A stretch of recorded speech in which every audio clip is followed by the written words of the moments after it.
I am sorry. Are you okay? Podcast is intended for mature audiences.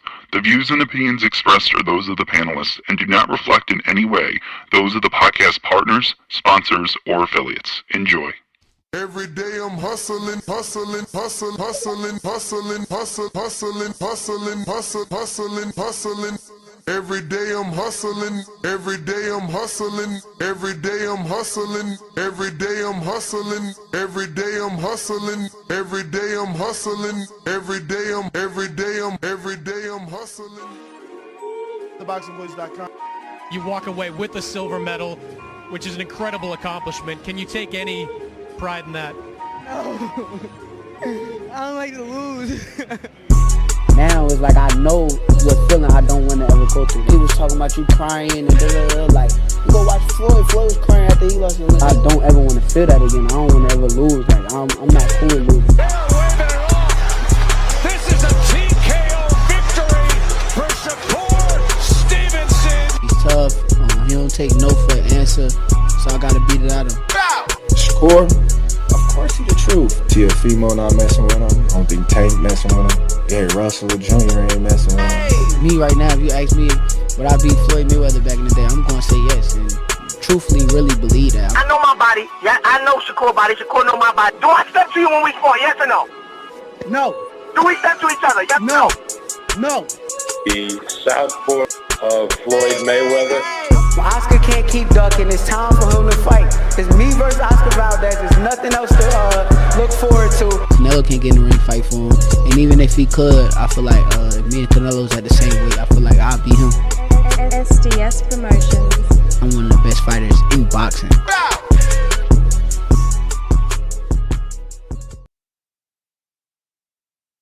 Oh, bro, I'll be your biggest payday. On God, I'll be your biggest payday. I gave Crawford and Porter their biggest payday. So remember that. What up, what up, what up, what up? What's going on, ladies and gentlemen? Welcome back to another Thursday morning edition of the Boxing Voice Radio, the breakfast club of boxing, getting you through your workday. Today, we're going to be reviewing the face-off Teofimo Lopez versus Shakur Stevenson that was released on DAZN YouTube channel. This video was released on the DAZN YouTube channel, and right now, present time, it has 284,599 views in 22 hours with over 7,300 likes. Shout out to Shakur and Teo, making waves. We're here to discuss the Teofimo Lopez versus Shakur Stevenson, the face-off. This is the review. Is Shakur ready for 140? This is what we're going to be discussing. The Takeover meets the Fearless One. In this episode, we're going to dissect the intense face-off between the WBO and the Ring junior welterweight champion Teofimo Lopez and the three-division king Shakur Stevenson. After years, these have crossed paths since the amateur days. Shakur makes it clear in the episode that he's always wanted to face Teo since the amateur days. Then they were top-ranked stablemates. And, you know, obviously many believe that Teo had an issue with the way that African-American fighters were being promoted. You know, he and Shakur were both the up-and-coming stars at Top Rank. Both of these guys are pound-for-pound talents and are finally set to clash in 16 days at Madison Square Garden. So we're going to break down the psychological warfare from the video as Lopez claims to know nothing, quote-unquote, while, you know, taking sneak dish shots at Shakur's power. And Stevenson, who truly believes in his skill set, and the fact that it can transcend weight classes. But Teofimo Lopez presents the question, is the 140-pound, quote-unquote, bridge too far for Shakur? Or will Teofimo's unpredictability be his own undoing, or what gets him the win? Because as you can see in this video, there are moments where clearly Teo is trolling and Shakur is taking him serious. So, I don't know. Is this going to work for Teo? You know, watching this face-off, I literally watched it for an hour straight. It's only like a 10-minute video, and I just kept watching it on repeat while doing my steps. And it gave me flashbacks of Ryan Garcia, but a more controlled Ryan Garcia. And what I mean by that is Teo gave me flashbacks of Ryan. But again, in the psychological warfare, he was a bit more controlled. Where Ryan's a bit erratic, Teo is more controlled, but he's still out there, right? Like he's saying and doing things to make you feel like, is he all there? But in fact, it seems like he is. So can that play a game on the mind of Shakur? The unpredictability of Teofimo Lopez. We're going to analyze these styles, Southpaw versus Orthodox. The recent victory for Teofimo Lopez with Arnold Barboza in May, and he hasn't fought since May. Shakur, on the other hand, has the Padley fight and the William Zepeda fight, which Zepeda becomes a key topic in this episode as Shakur says he needs to see on fight night, is Teofimo Lopez better than William Zepeda? You got to love Shakur. That is a page out of Floyd Mayweather's book, but he's going a step further. Floyd used to give the opponent he was facing credit. Shakur gives the opponent he faced immediate, massive credit. Think of Nakatilia. Oh, he could punch. Think of Edwin De Los Santos. Oh, he's a good fighter. Why don't you fight him? Now Zepeda may be better than Teofimo. He went as far as telling Teofimo, you never fought a style like that. Questioning Teofimo's resume, having a pressure fighter like a William Zepeda on it. During the face-off, both fighters acknowledged a shared history dating back to the amateurs. Lopez and Shakur admit at least admiring each other. Shakur, on the other hand, admired him but wanted to beat him, viewing him as a guy he wanted to beat, and Lopez viewed Shakur as the ultimate test. But there was a lot of mental warfare. The video highlights fascinating moments in Teofimo Lopez's temperament. Lopez remains an enigma, you know, flip-flopping between showing respect to Shakur and playing mind games. Don't forget that part where he says, I know nothing, where we know he knows everything when questioned, right? Shakur asked him, looking at me, you think I'm small? You think I'm small? What you think? He's like, I know nothing. Giving Shakur no advantage, keeping any mental advantage to himself. If he believes he's bigger, if he believes he's stronger, he's not letting Shakur know. Both of them really taking a page out of Floyd's book, but with twists. Teo, when asked, oh, do you really believe he's better than Loma, that he's better than Josh Taylor? Teo says, let him be whatever he wants to be, but he should have said absolutely. When I beat him, this is going to be my biggest win. When I beat him, it's going to be my biggest win. Lopez also criticized Shakur, calling Shakur's power, quote unquote, the power of a 6-year-old. And then again, the mental warfare. When they said, oh, but you said he had the power of 6, he said, when? When did I say that? Nah, I said that? You know, playing it off, man. He's good at what he do. As Terrence Bud Crawford would say, he's good at what he do. Shout out to Teofimo Lopez. You know. I really would wish that this would have been receiving more hype. But hopefully this face-off, which is pre-recorded, as you can see, this is from the day of the press conference. As you can see, their wardrobe is the same day as the press conference. So that falls a little flat. I wish it would have been in the camp. We would have gotten a more animated Shakur, I believe, because now he's 2 weeks out and feeling the difference in his body from the training camp. You know, believing more in himself because of the sparring sessions and the sprints and the eating right. So, yeah. But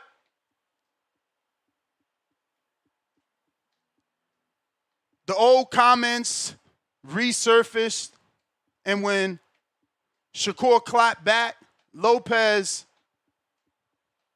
definitely got this off, because this is a page out of my book. He said, things changed. That was 2 years ago. When, you know, you're trying to pigeonhole me into a response I gave when you was a 130-pounder, and I was already a 140-pounder. But things changed 2 years since then. You know, and what I'm referencing is obviously Shakur was upset and trying to clap back at Lopez over Lopez saying that, you know, Shakur would be dominant versus the new ways and guys in smaller weight classes, not up there. But that was a comment Lopez said 2 years ago when Shakur was still at 30. But Shakur using every bit of motivation, every word Teo ever said as motivation. And that bugged him, and he brought it up. But Teo said, quote unquote, things change. Evolution, ladies and gentlemen, we should be allowed to change our mind. For instance, there could be people that don't think Shakur is a good fighter. They could think he's a boring fighter, and after this fight, you're entitled to change your mind. You're entitled to say, wow, that might be one of the greatest fighters in this world, you know? You're entitled to that. So I did appreciate Lopez with that. Again, the bridge too far narrative. Is Lopez right? Is Teofimo right? Does Shakur's power disappear at 140? Or is his defense so good it doesn't even matter? Will Lopez be able to hit Shakur, who Chris Mannix highlighted in this face-off video that Shakur is the best defensive fighter according to CompuBox, present day? Does Shakur's power disappear at 140, or is his defense so good it doesn't even matter? The bridge too far, quote unquote. And that was an alleged quote of Teo. Now, if Teo thinks Shakur is too far, is Shakur and his narrative right? Did Teo try to capitalize or only fought Loma, should I say, because he felt Loma was small? That's the narrative that Shakur is saying. The Lomachenko blueprint. Lopez claims he beat Loma because he didn't, quote unquote, let him punch. Can he apply the same stifling pressure to Shakur and keep him from punching? Because even Shakur said, well, Loma didn't punch for the first 6 rounds. And that's when Teofimo says, because I didn't let him punch. So Shakur right away says, I want to see this magic. I want to see this magic. And so do I. Imagine Teo making Shakur not want to punch. Not hard to imagine when we consider the Edwin De Los Santos fight where Shakur barely punched. He barely punched. He used more legs than punching in that fight. So we'll see if Teo can actually do what he says. You know? let's not forget the dirty warning. Yes, sir, the dirty warning. Or at least that's what Teo wants us to believe with his mind games. He certainly has Shakur believing that he may be dirty, so much so that Shakur said any dirty tactics will be reciprocated. But Lopez's comments about certain punches that you can do that people think are illegal, but they're not illegal, I just got to practice them. Is he planning to rough up Shakur Stevenson? Hit him in the hip? Hit him in the arms? What exactly is he talking about? But keep in mind that Shakur took it as a dirty warning and right away let him know, if you hit me, I'm going to hit you the same way right back. Then we got the motivation versus determination. Remember that Lopez kept saying, I'm determined, while Shakur is saying he's motivated. And, you know, it was an interesting moment for me because I feel like Lopez is looking at this like, yo, you a youngin'. I've been here before. That love and admiration you're seeking from the public, they're not going to give it to you. Bro, keep in mind I was a young bull when I beat Loma and still didn't get the love. You know, I've been knocking out champions since I started. You just getting here. I even moved up and beat Josh Taylor and still ain't get the love. So that moment is how I received it when Teo started undressing and taking off his jacket. And he's like, bro, we not the same. We not the same. You just don't get it. You're never going to get what you're seeking. So, I don't know. It was a pretty good episode. Not the best, right? We've seen some, you know, better face-offs. Maybe get a little more violent. Tables get thrown. Slaps. You know, even more fiery words. But I love the mental warfare here.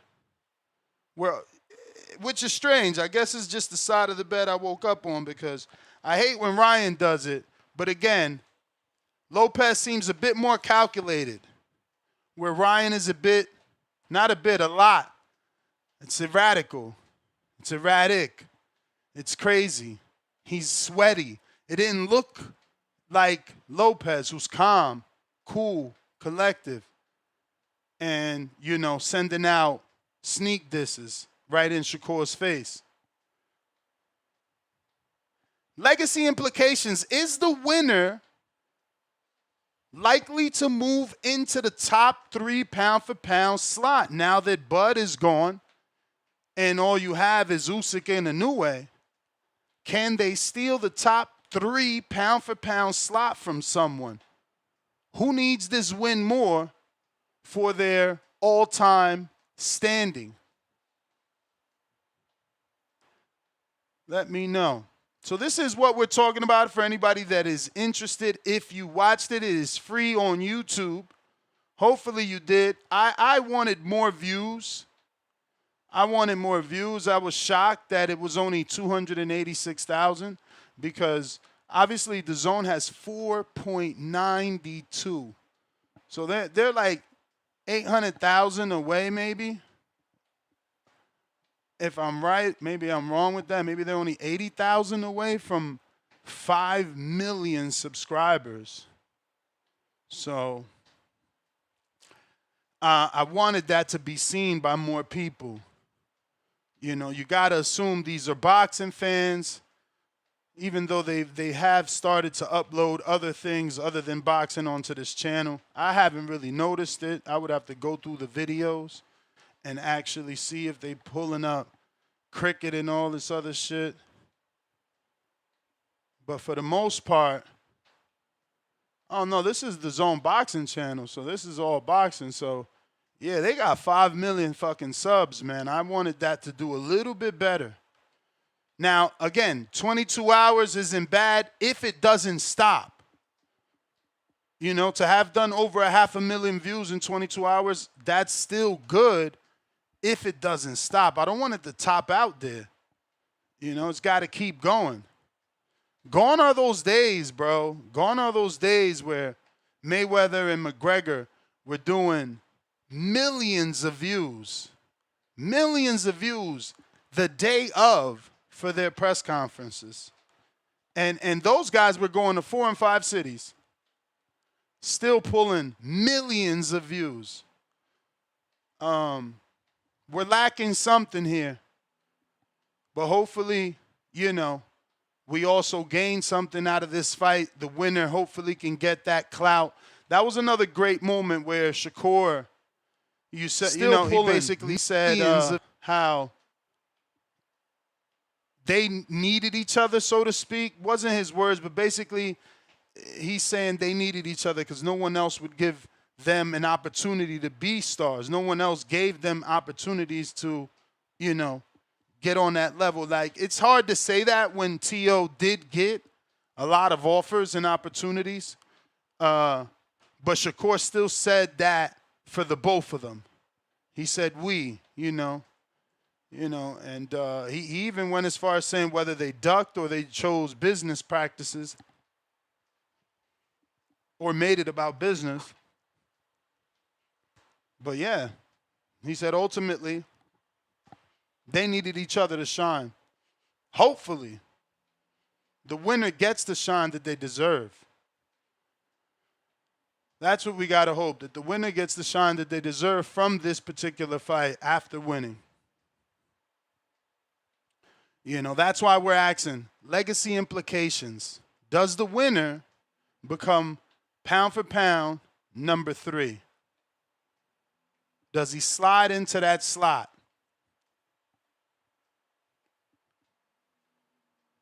T.O. questioning whether Shakur has that power at 140. Is it going to matter with the accuracy of Shakur? Is his sharp punches, accurate punches, still going to be effective enough, you know? Because he certainly has kept everyone honest. Has William Cepeda stood in the pocket? Sure. But he didn't throw caution to the wind for sure. Not whatsoever. But after watching the face-off, it feels like Teofimo seems convinced Shakur is too small at 140. And if Shakur is right, this is the same reason he took the Loma fight. You know, wanting to capitalize on the size. But then Shakur confused me because, you know, T.O., being the boxing mind he is, says, man, size don't win fights. Skills do. And then Shakur says, yeah, I agree with you on that. So which one is it? Do you think he took the fight because he was the bigger man? Or do you think that skills are what ultimately get you the win and you just saying shit? But it was a decent back and forth, you know. Maybe better for me because I watched it about 10 times. No, I don't know. But I feel it was a decent back and forth. Could it have been a little bit juicier? Probably. Probably. You know, maybe they could have took a little shot that you know, would have ruffled the feathers a bit more. But why get disrespectful, right? Why get disrespectful? You already got to fight. The ultimate disrespect is taking that from Shakur or snatching them belts from Tio, which was something that he talked about in great lengths, you know, defending the WBO and the ring, calling it his throne, saying how he can't be the takeover if you come and take his belts and status. So he seems focused. He seems focused. But this was press conference. This is old. This is not new. This is just being released now, which is my only issue. I would have preferred a face-off with Shakur sitting in his gym or in the UFC facility right after training, telling us how he feels. And I think we would have got a different vibe from him because, again, when you're knee-deep in your training camp, you start to believe in yourself more because you believe in the work you're putting in. You believe in that work that you're putting in. So, yeah, man, once again, this is what we're discussing here today at the Breakfast Club of Boxing. Hopefully you guys watched it. Hopefully you're part of that 280,000 hardcore fans out there that, you know, watch this face-off and are excited for this fight. Phone lines are open. Discord is available. Let me get those links in order. Don't forget, if you're watching this on X Spaces or X live streaming video, I need you to go ahead and hit that retweet, that repost. Quicker you do that, more of an opportunity we have to get some new callers in here. Even some of the old callers that don't know, we're live every single day. Getting you through your work day. Breakfast Club of Boxing. We got Mr. PBC, first caller of the day. Yo, what's good, Ness? What's up, my brother? The best part of waking up is definitely TBV in my cup. I think I'm with you, Ness. Like, I think there's an aura that was back in the day when we watched fights and people built up fights, and that's gone. Like, you expected, you knew what to expect. Now you got to seek it. I feel like you got to seek that good build up. But there's nothing to Shakur and Teo. This is probably pretty good for 140. I mean, they do need to express themselves more. I do think there needs to be more personal time in their lives, videos. It should have been alive. But, you know, I think it's going to be a good fight, either or. I got support still. I mean, I like what Teo says. I like how he thinks. I like the way you think this with the saying of, like, he likes a dude who's smaller or he feels smaller. But I feel like Shakur's bigger. And I don't know why. I think Teo might be more established at that weight. You know what? In the face-off itself, they do look the same height. And I ain't looking at hair. I'm looking at, like, noses, eyebrows, shoulders. They lined up. Shakur's not a little dude at all. No, he's not. But he's not built up. Like, Teo's more stacked up. But I think it's going to be a good fight. And Shakur's going to show his experience. He's not going to feed into nothing because Teo's going to try to get him to feed into something. But it's not going to be like that, man. It's going to be an outclass situation. And I think that when Shakur realizes that's his type of style, you're going to have to build up these fights more. Because people are going to want to tune in. They're going to need something. Probably to see you lose or see how crazy you talk to people, see your lifestyle. It's all about building fans and being an attractive star. But, you know, that's why Ryan's out here getting the belt opportunity. He's kicking it with the young folks and on streams and shit. And I think that's what's a big thing, too. We seen that with Tank. He kicked it with Kai Cenat. And he got hella numbers with that Ryan fight. But that's my call, bro. All right, phone lines are open. Discord and X Spaces, both available. Those links are pinned to the live chat right here on YouTube.com. We got Tito La Voz. What up? Buenos dias to the community. Morning to you, Ness. Morning. Yeah, man, I watched it as well, man. And I watched it a couple more times in the morning when I was doing my thing. So you can tell that Teo's been in his Book of Five Rings bag, you know what I mean? His The Art of War back. If anyone ever has read those books, they know what he was trying to do there. Shout out to what's the name? Man, I'm drawing a blank. I'm sorry, man. I'm in the middle of two fucking things right now. Oh boy, what's the name? The fake Puerto Rican. Fake Puerto Rican. Yeah. Shakur, my bad, Shakur. Oh my lord, how So, he fake? His I daddy know. is Puerto Rican. Dude, I'm spinning 3 plates right now. Forgive me. So shout out to him because he kept his cool, right? And he was. I don't think Teal was trying to get a rise out of him, but he was trying to plant seeds of doubt.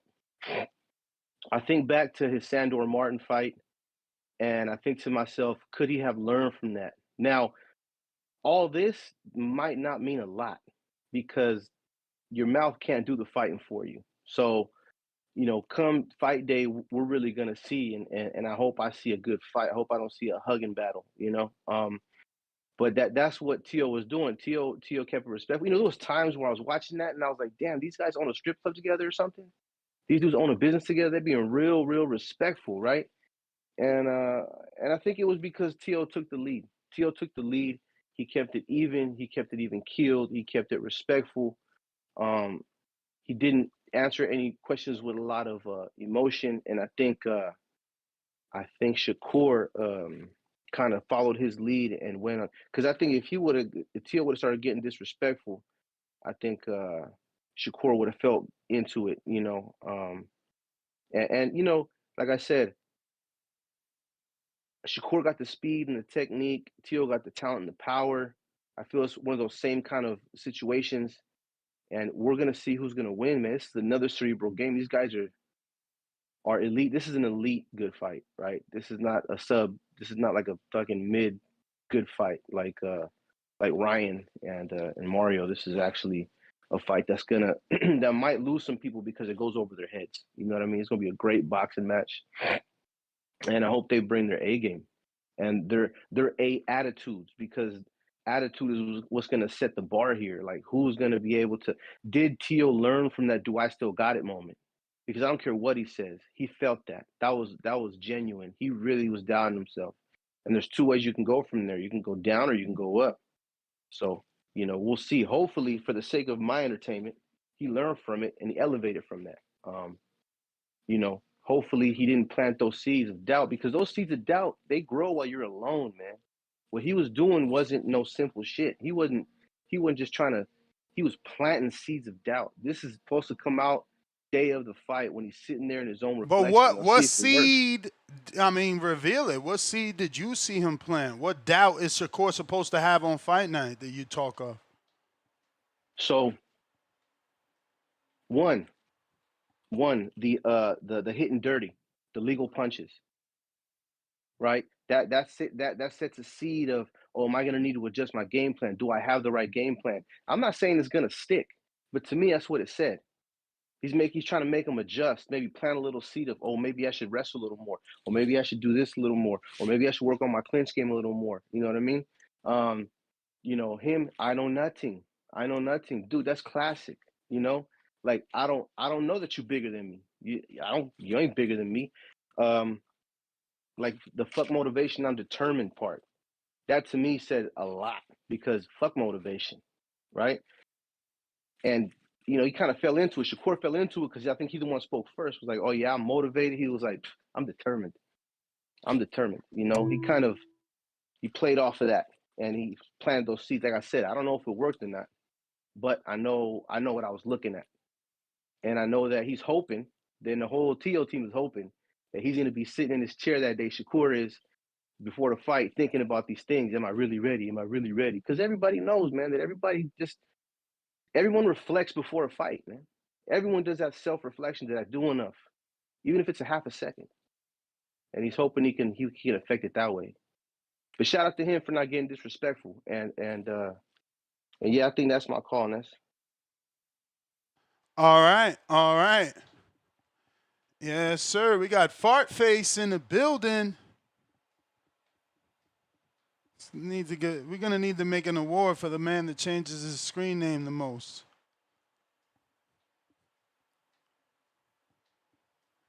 And it has horrible Florida connection.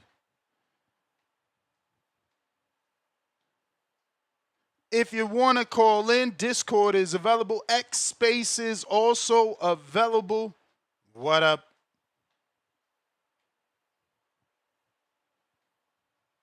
Alex Vega.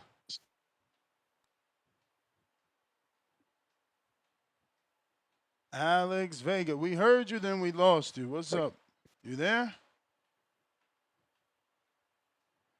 Hello. That sounds like a no.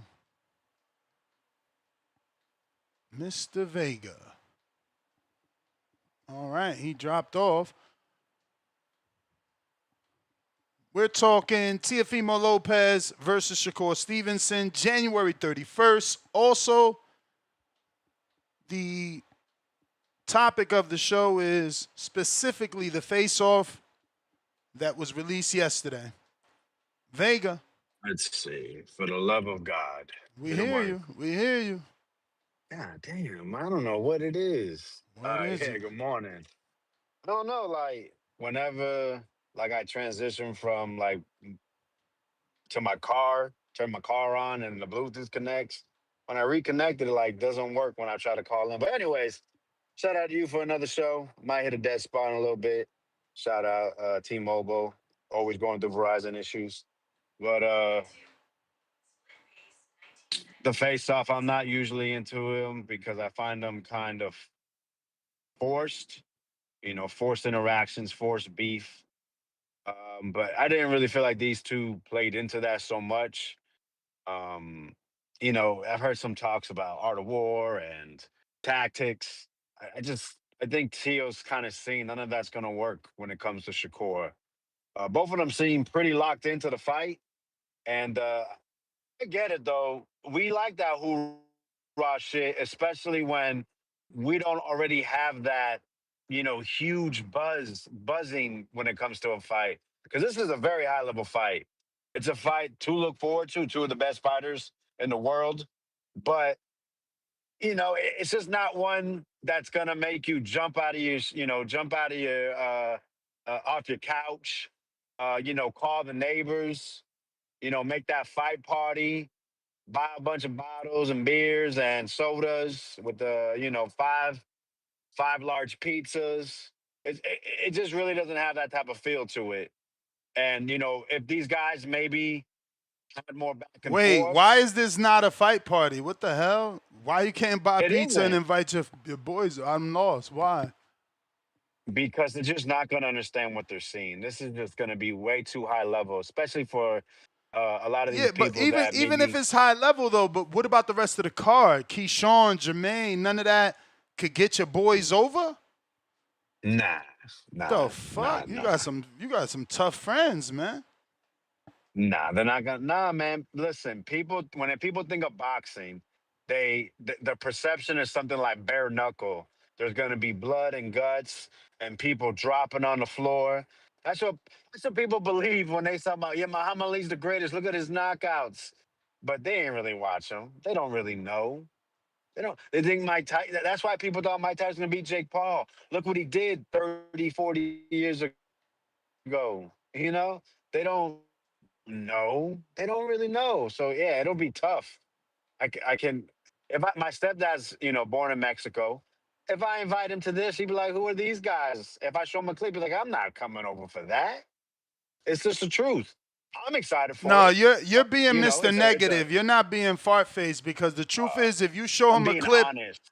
if you show him a clip of Shakur beating Mexican Zepeda to a Mexican person, watching Shakur stand in the pocket, he not going to say none of that shit you lying about. None of it.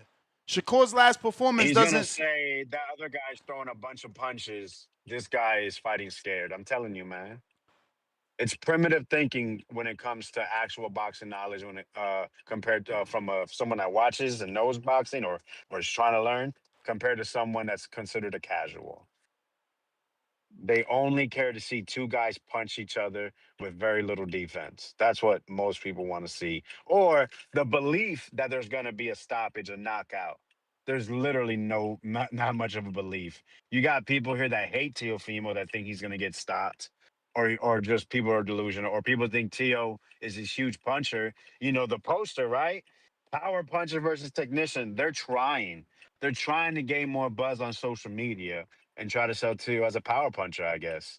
And listen, Yeah, I if seen he that. I had a did see couple that. knockouts, if he was able to do maybe just coming off of a knockout, like if he would have stopped Barbosa, at least dropped him, then we could, I would understand that tactic. But they're trying to get some type of buzz, extra buzz to it, and the fight deserves it. I would say these guys just spoke to each other with more conviction. They just seem so calm, so comfortable sitting there at the table, honestly. And it was, if you ask me if I liked it or disliked it, I would say I liked it more because Teofimo didn't go on his crazy, weird rants, didn't try to be a philosopher or pretend to be this racist again. And when I forgot what Tio Shakur gave an answer towards the end. I just can't recall, and I apologize. And Tio tried to dismiss it or debunk something he said. And I was actually impressed how Shakur was able to kind of ring it in, not stay focused on his answer and double down and gave pretty much a better answer. I apologize for not knowing exactly what they were speaking on, but that stood out to me. And then of course the talking about, hey, people think it's illegal, but it's not. It is legal, and that's something that's how basically he's going to do something that's going to throw Shakur off. And maybe Tito's right. Maybe that is something that's going to have Shakur thinking. Um, I think so highly of both these guys. So something like that, I just don't believe will throw Shakur off. But when it comes to this, two top guys, it's a game of inches. It really is. The smallest thing can make the biggest difference. So Tio's the underdog. Obviously, people are going to feel like he's going to have to do something more. And maybe he believes that as well. And that's why he's trying to play these quote unquote mind games that maybe aren't obvious to the common eye. But yeah, appreciate the time. About to hit this dead spot. So I'll go ahead and peace out on that. Peace out. Peace out. Man, does Tio feel pressure? I don't know. I don't know. Again, he didn't take the Devin fight for massive money, $11.5 million.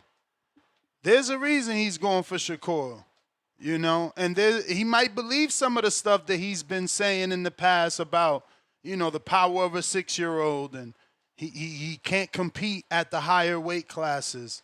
Maybe he believes this stuff. Nothing wrong with that, man. Nothing wrong with that. Shout out.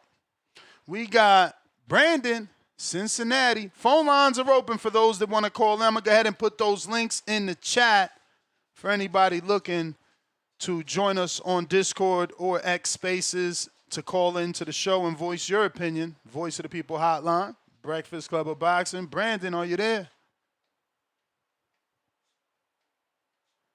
Yo, Brandon. Can you hear me? How's my audio? Straight. Yo, what's going on, TPV? I kind of agree with a lot of stuff Alex was saying. Me personally, I do think this fight is fight party worthy. The only issue with this fight, as far as the fight parties go, this fight could either be a great tactical chess match or it could be a snooze fest. And when it comes to fight parties, you got a lot of casuals. They want simple boxing, rock'em, sock'em, robots, action, blood, guts, knockdowns, knockouts. And the chances of us getting that in this fight are unlikely. So I think that's what Alex meant on this fight is not fight party worthy, because you want at least one of the guys in the matchup to have the ability to sleep a nigga with one punch or be an aggressive come forward brawler type fighter, and neither one of those guys are that. So before that, this might not be a fight where you got your casual buddies over and they watching it and they like just thrilled with it. Everybody doesn't like jabs and controlling range and distance with feints and foot feints and pivots. We boxing nerds, we can appreciate that, but the casual eye don't like that shit. Like Devin Haney will never be fight party worthy unless he's in there with somebody who can really punch. But moving on with the build up, the sit down, I thought it was actually great, man. I thought Teofimo was very cerebral. It wasn't too many antics. It wasn't too much over the top shit going on. It was very like cerebral, demure, cunning. A lot of little slick undertone shit going on, and an emotional guy would have got annoyed with some of the shit he was doing in Teofimo, but Shakur stayed poised, and he was obviously a little annoyed. He'll do like a slight chuckle or a smirk, but he kept his game face on. He remained focused and poised, didn't fall for the traps. You know, they were playing mental chess in the sit down, man, and I like that. Neither guy did no extra over the top shit.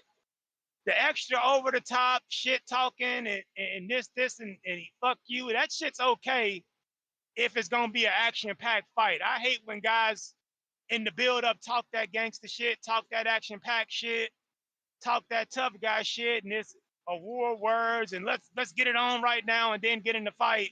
They throwing 10 punches around.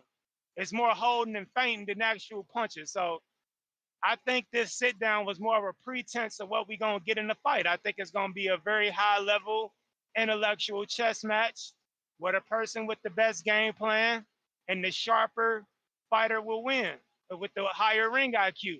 And I think that's Shakur. I think Shakur is the sharper fighter with the more superior ring IQ.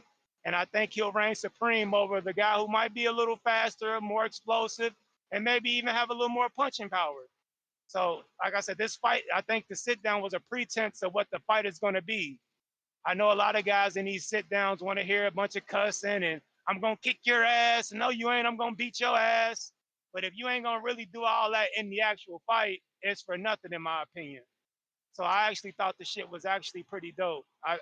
Tio actually made me chuckle with some of his little one-liners and shit in this shit. I actually thought it was kind of funny. And like I said, Shakur did a good job of not falling for the traps and not getting pissed off or getting annoyed. He kind of kept his game face on, didn't waste too much energy on it. So, yeah, man, this boy's playing mental chess. I like it. I like it. But like I said, I got Shakur winning the fight 9-3, somewhere around there. 8-4 at the highest, but I don't think it's going to be very, very, very close in my opinion. I just think, like I said, Shakur is too sharp.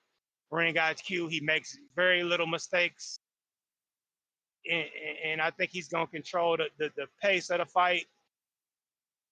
Yeah, man, I got Shakur winning the fight though, Ness. But yeah, I thought it was pretty dope.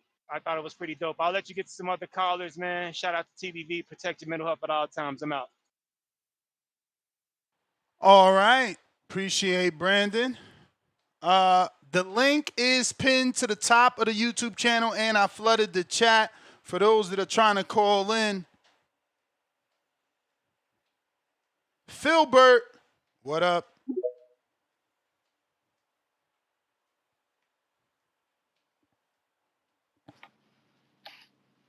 Hello? Yes, sir. You can hear me. Okay, love from the UK, love from the UK. I just want to say Brandon was my caller of the year. Big up. Nice. I've got Tio in this. I do agree with the rest of the callers. It's not a fight party. I love boxing.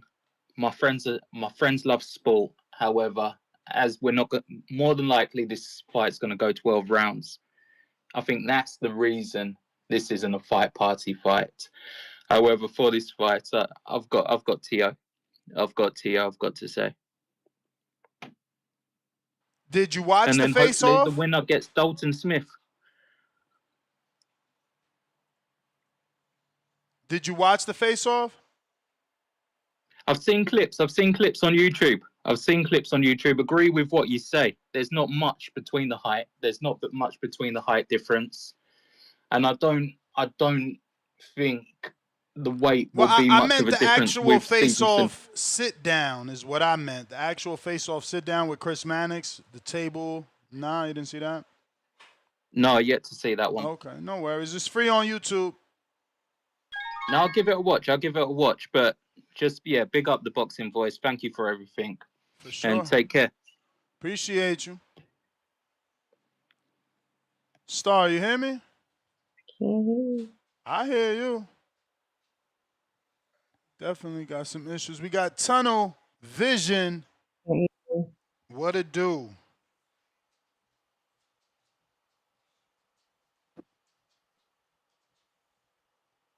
Can you hear me, Ness? I hear you. Yes, I hear you. Yes. I can't hear you. I hear Hello? you too, Tunnel Vision. I hear you Got too. me? I hear you. Alright.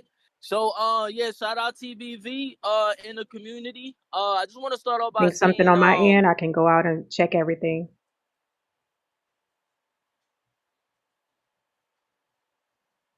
hello? Yo, Yeah, y'all we got me? hear you. Oh, okay. Shit, I just want to go ahead and say if the fact that it ain't a rock'em sock'em fight, that it could end up in 12 rounds, that being the reason why they think that's not a fight party, then explain to me Floyd Money Mayweather. Because, I mean, damn near all his fights end up in a 12-round decision. So I feel like fight parties are it's a matter of names. Name ring bells in this sport. So personally for me, shit, do what you want. If y'all don't want to watch the fight, don't want to watch the fight, that's on y'all. But my personal opinion, I'm gonna watch the fight and I'm gonna definitely get a fight party going where I stay at. But on to the next topic. I feel like I'm gonna jump out the window with this one. I'm gonna go with Tio. I just smell it. I smell it already. We all know Shakur, he gonna box his shoes off. And I just get the feeling like he gonna start running. I just see it. He gonna start running. And that's just how I see the fight, man. So yeah, Tio. That's where I'm gonna place my bet at. Yeah, that's all I got for today, man. All right. Damn, you saved by the bell. I'll tell you that because Star is having issues, so she gonna have to write that down. Tunnel Vision, Tio. Yeah, I'm tunnel texting her. vision, Tio, all the way, bro. Yeah, hold me to it. Hold me to it. Yeah, nah, I'm sending it to her because those Tio picks. Y'all gotta get y'all credit if he get it right. Cliff, what up?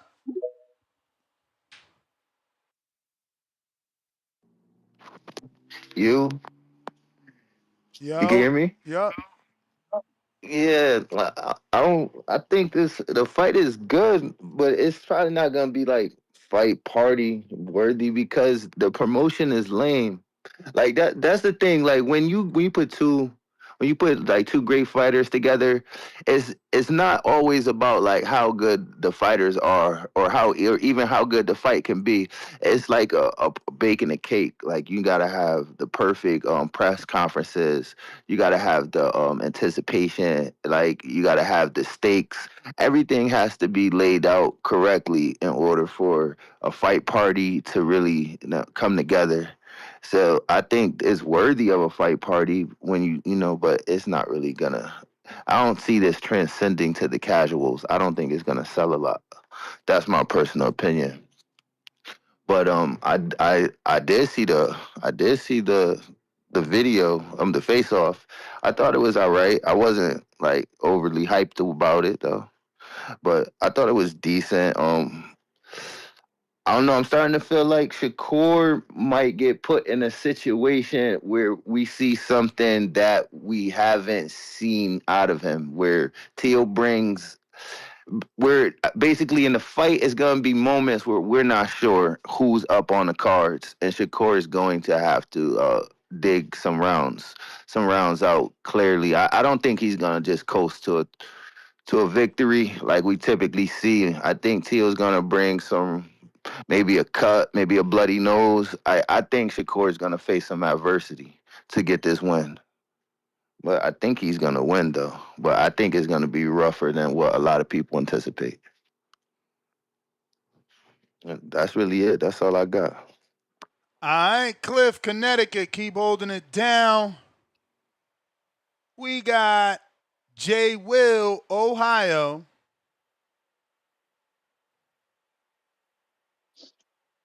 What up, Ness? What up, Star? If you got connected, um, yo, I like the face off, man. I like the energy in the face off. Um, I'm kind of glad. Like the maybe two calls ago, he kind of took some sell out of my thunder. He commented what I was about to say. I'm glad that Tio kind of cut back on all the silly philosophy and these long run on statements, and he be having T.O. be having what we used to call Deontay Wilderisms. T.O. be having those too, T.O.isms and shit that don't be making no sense. But I'm glad he kind of cut that shit down a little bit. But they had like reserve confidence, both of them, and I like the energy that they came with now. I think you had a question earlier at the beginning of the show, whose legacy needs to win more. I would probably have to side with Shakur. Um, Shakur doesn't have that marquee name yet, like a big name like T.O. got uh, Loma. So this is to me Shakur's really first really big fight. So it'd be a shame for his first really big fight he loses. So I think it's a little bit more important for his legacy. And I actually think that fight party material, man, it's tough, man, because it could be an exciting fight, but let's say Shakur is running up against some difficulties in that fight. Well, he always got a fail safe of boxing and moving. Something that we've seen that T.O. really couldn't. We haven't seen anybody that boxing moves against T.O. that T.O. hasn't struggled with. So even if Shakur decides to bang for a round or two and that's not going his way, well, he can always box a move and make it somewhat of a boring fight. So fight party material, I don't know, man. That's tough. That's really still a hardcore fight, but I'm definitely gonna be posted watching it with my popcorn. So, but yeah, man, that's my call though. All right, J. Will, Ohio, Allen the Bay. What do you say? What's going on?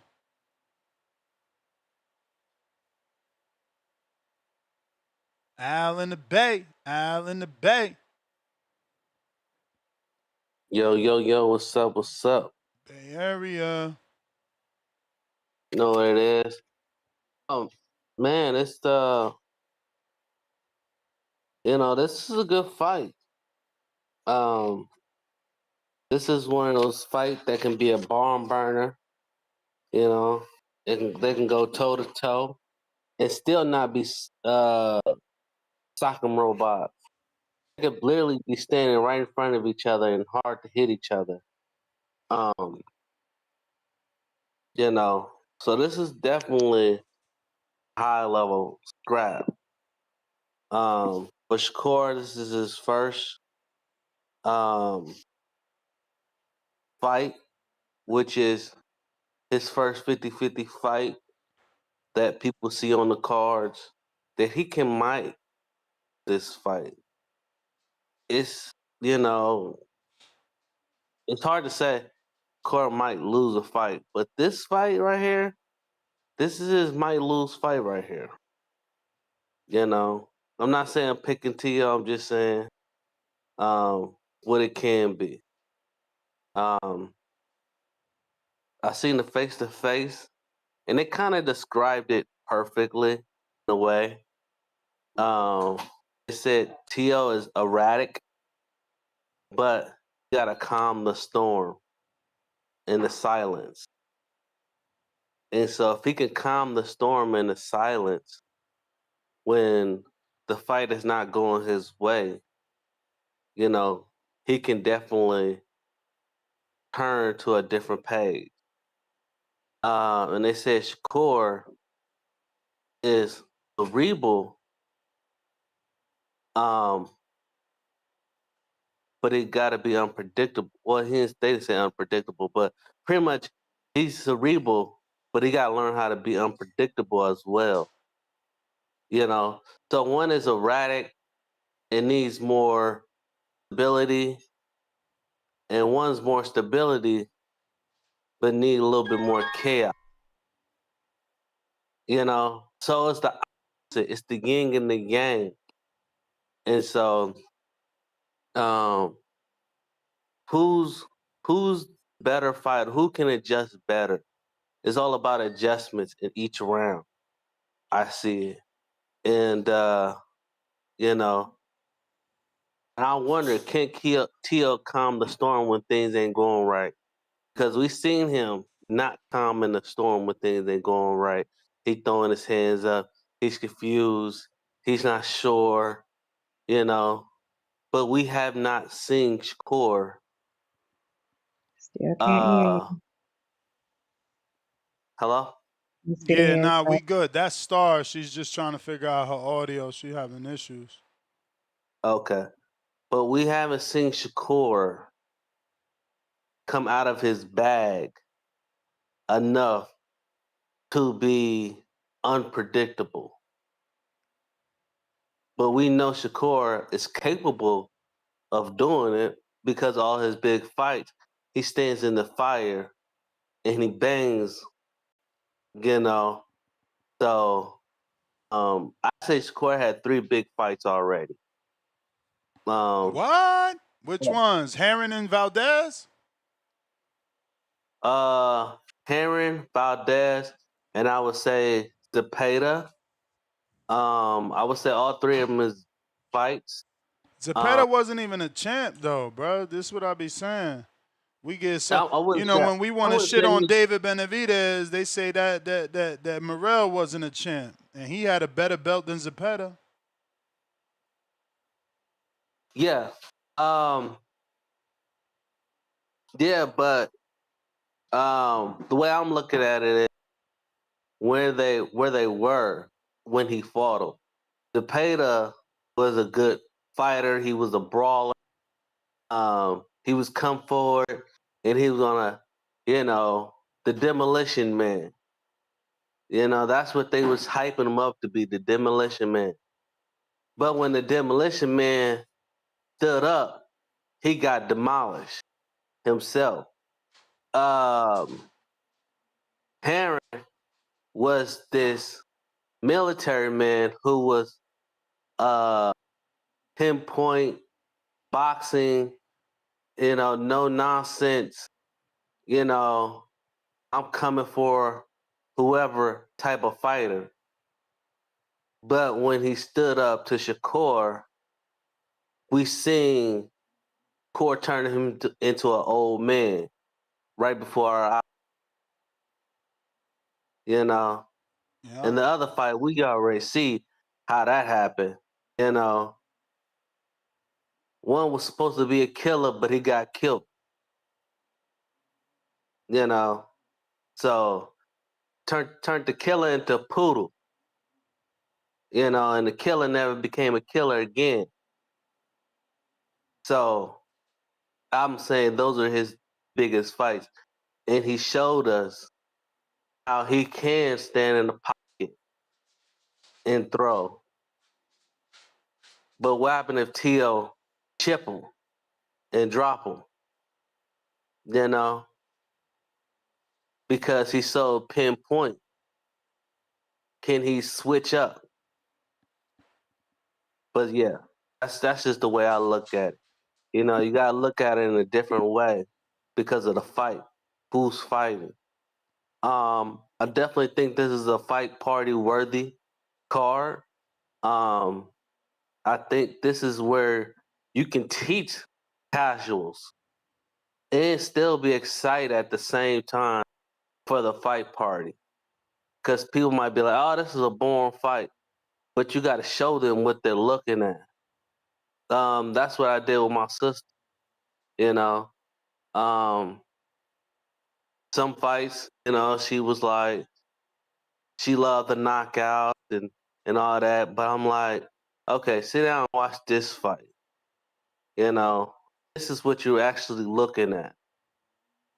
And so this is where the fight party, where you can actually break down the fight for people. You got to get chips and salsa and whatever. Because in other fights, you may get a couple of knockouts. In this fight, you may get you might get a knockdown. So it's all up in the air on this one. All right. You the man, champ. You the man. If you're watching this on YouTube, don't forget to hit that thumbs up and help us get some visibility on the show. Discord is available. X-Space is available. Both links pinned right here on the YouTube live chat. Join us. TBV, Podcast Kings, Breakfast Club of Boxing, talking the Teofimo Lopez, Shakur Stevenson face-off. The sit-down face-off, not the press conference face-off from many weeks ago. No, the sit-down face-off, man. I won Obi. What up?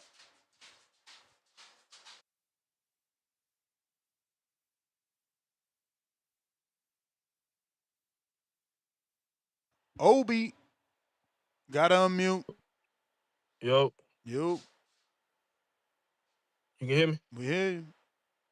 Yeah, man. Yeah, I seen that, man. I seen that sit down shit, man. That shit was a little, it was corny to me because Shakur just lied. He lied twice. He contradicted himself because when they asked him about 135, he said he tried to fight the champions.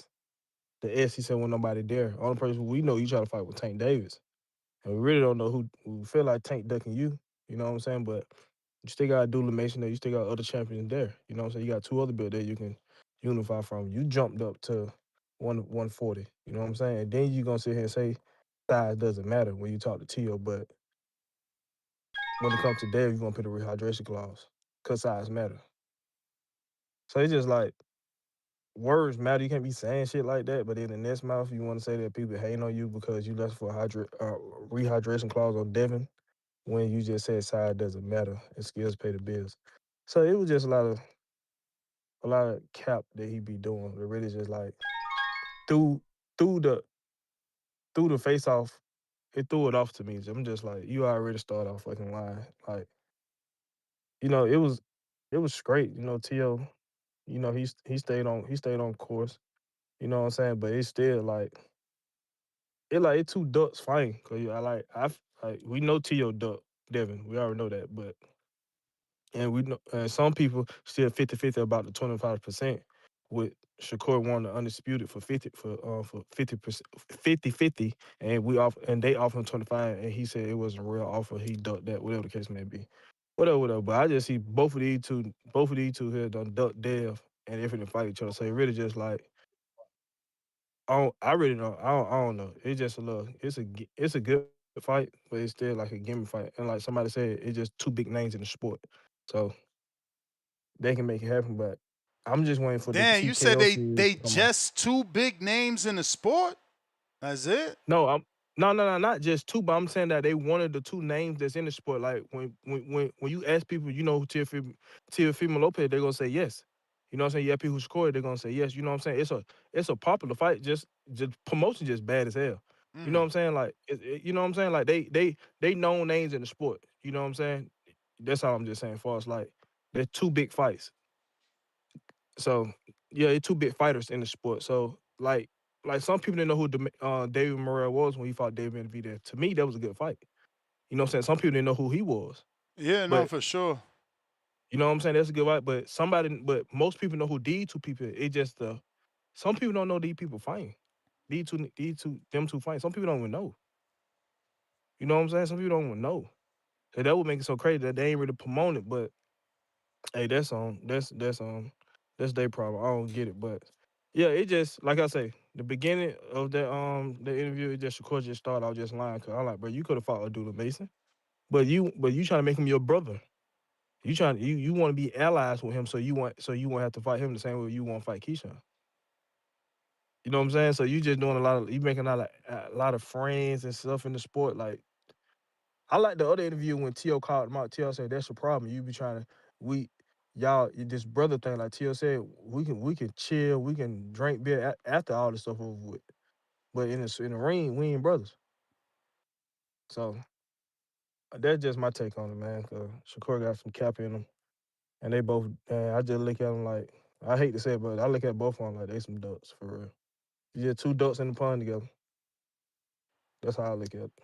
All But right, that's all I champ. had to say, man. Nah, I appreciate you calling in, getting it off your chest. A Tapia, what is up?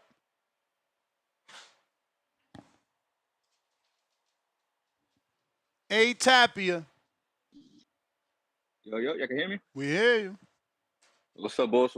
First time calling. Appreciate it. Yes, sir. Yes, sir. Now I'm hype about this fight, bro. I ain't never been to a fight. I'm flying down. I live in Florida. I'm flying down. The tickets was $30 a flight, bro. Spirit. I'm hype. I never been to a boxing How match. I'm much at was the G. flight? $36 each way. Where the hell you flying from? Fort Lauderdale. Wow. Yeah, yeah. I'm hype, bro. Super hype. $36? Damn, I ain't never had a flight that cheap. That shit crazy, nigga. I bought round trips for me and my wife. It was playing like, I think it was like 147, some shit like that. I don't know. It's crazy. I didn't even buy the flights to the. I mean, I didn't even buy the tickets to the fight yet. I'm gonna just when I get there, I'll cop it. It was just too cheap to fly over there. I Yeah. had to. Shout Yeah. out to But now I you. just want to show some love. Yeah, man. Appreciate it, Keep man. rocking, bro. Definitely Thank you, man. call in, man, and let us know how the atmosphere was, how lit the garden was. You know, how was the fight from being there live? Because I prefer to watch it on TV, bro. I mean, I ain't gonna front. I think it's better. You get a better view on television. Nah, hell yeah. I just got too hyped when I saw the prices on that. I was like, nah, I'm going. Fuck that. Yeah. But nah, TBV, shout out. Love, peace, and chicken grease. Let's Keep doing your go. thing. Yeah, man, you're gonna be part of history. That's gonna be a big fight, man. Big fight. Hopefully everything goes right. No bull crap or BS. You feel me?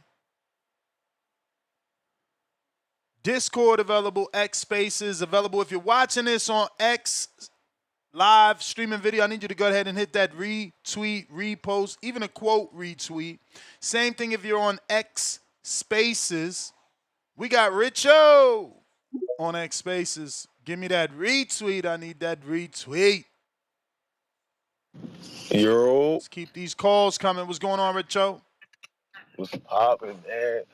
Hey, man, this fight gonna be good, but it's not as big because they got the wrong guys the A side, man. If they had my young boy Shakur as the headliner, it'd be bigger.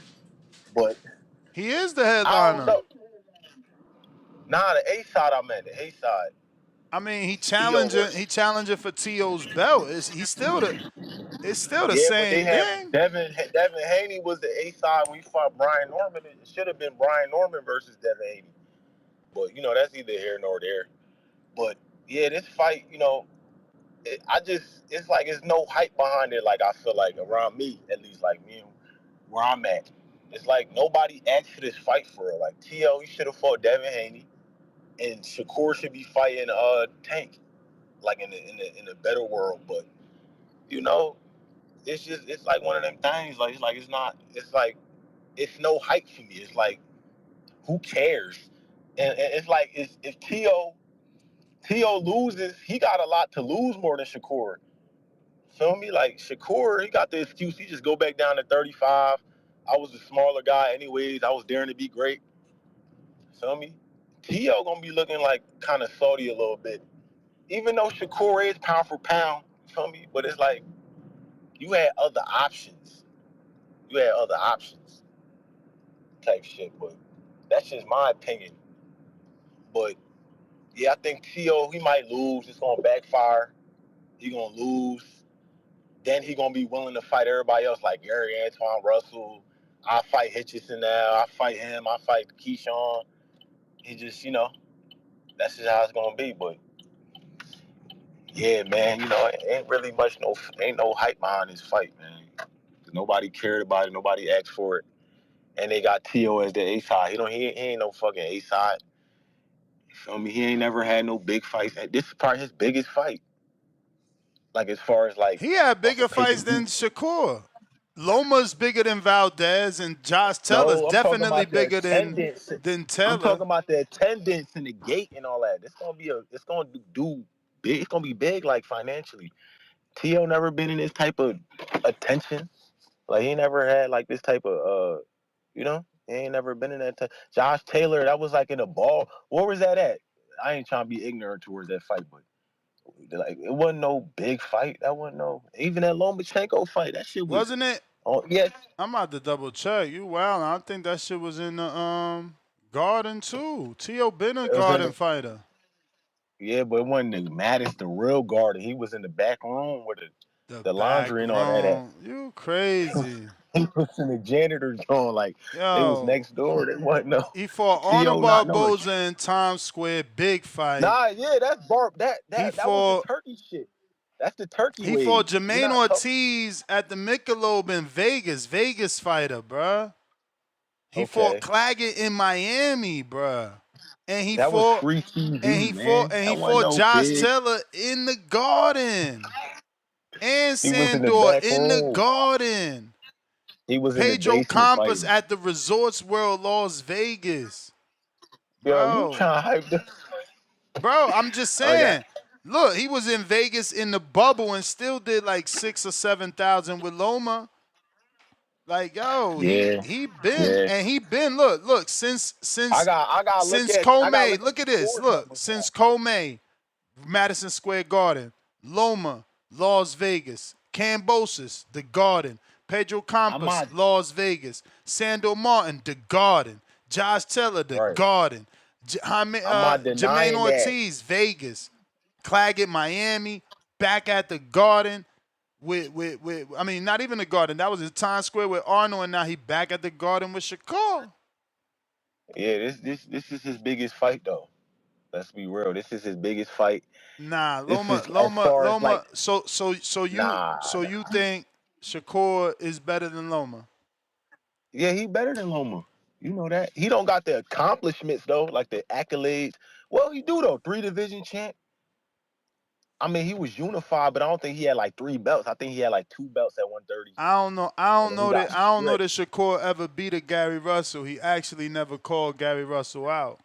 You talking about Lomachenko right now? Yeah, I'm talking about Lomachenko. I'm saying Lomachenko got that Gary Russell win under his belt. You know what I'm saying? He got that He got Gary De Los Russell. Santos though.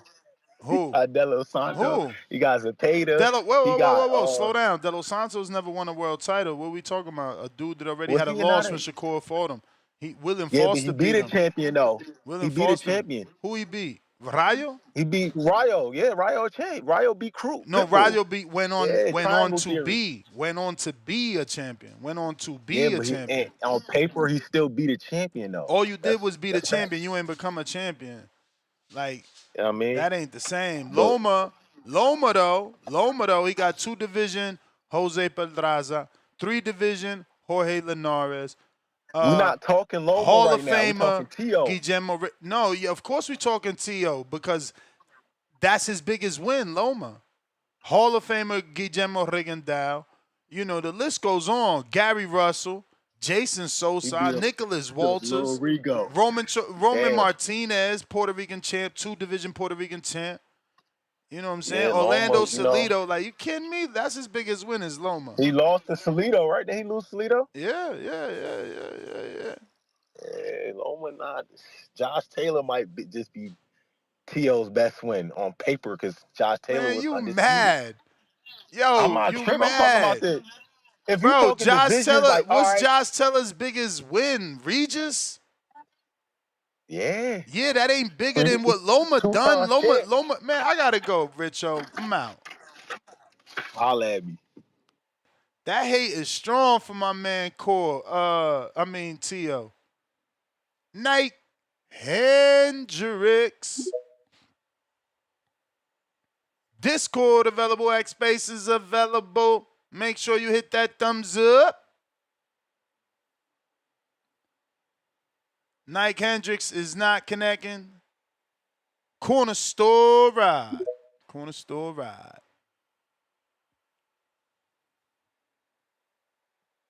Corner store ride.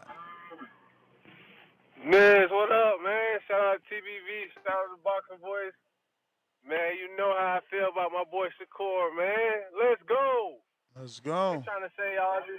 They trying to say, hey, Ness, why they always trying to say, like, oh, it's no hype, it's none of this, it's not. Bro, shut up, bro. Stop down talking the fights. Y'all always doing this all the time. Like, are y'all doing y'all job? Are y'all retweeting? Are y'all posting it in y'all story? Like, come on, man. Like, y'all always sitting on these good fights. Every time we got 2 people that want to step in the ring with elite names, we always find some way to water it down. Like, that shit's so lame to me. Like, bro, just enjoy it, man. Y'all have nothing to do with the financial part of it, bro. Y'all trying to, oh, this. Bro, that shit is selling. People want to see Shakur. People want to see Tio. Let's get it. January 31st, we finna make it happen. I'm ecstatic about it. I seen the face off, and I feel Tio like he ain't no Sabeta, but one thing I do like that Shakur, he got to fight William, and I feel like that type of output will always help Shakur in the long run. Like when you fight somebody with all those punches and then you come back down to like a regular, not a regular fighter, but an elite fighter like Teal, but that's not gonna throw as much. It allows Shakur to really dial up some things and pack them up. And so I'm hyped, man. I think that nigga. I don't know, Ness. I don't know what these callers be talking about and all that. Man, y'all gotta, bro. You gotta be hyped, bro. This January 31st, we kicking off the year with this type of fight. Come on, man.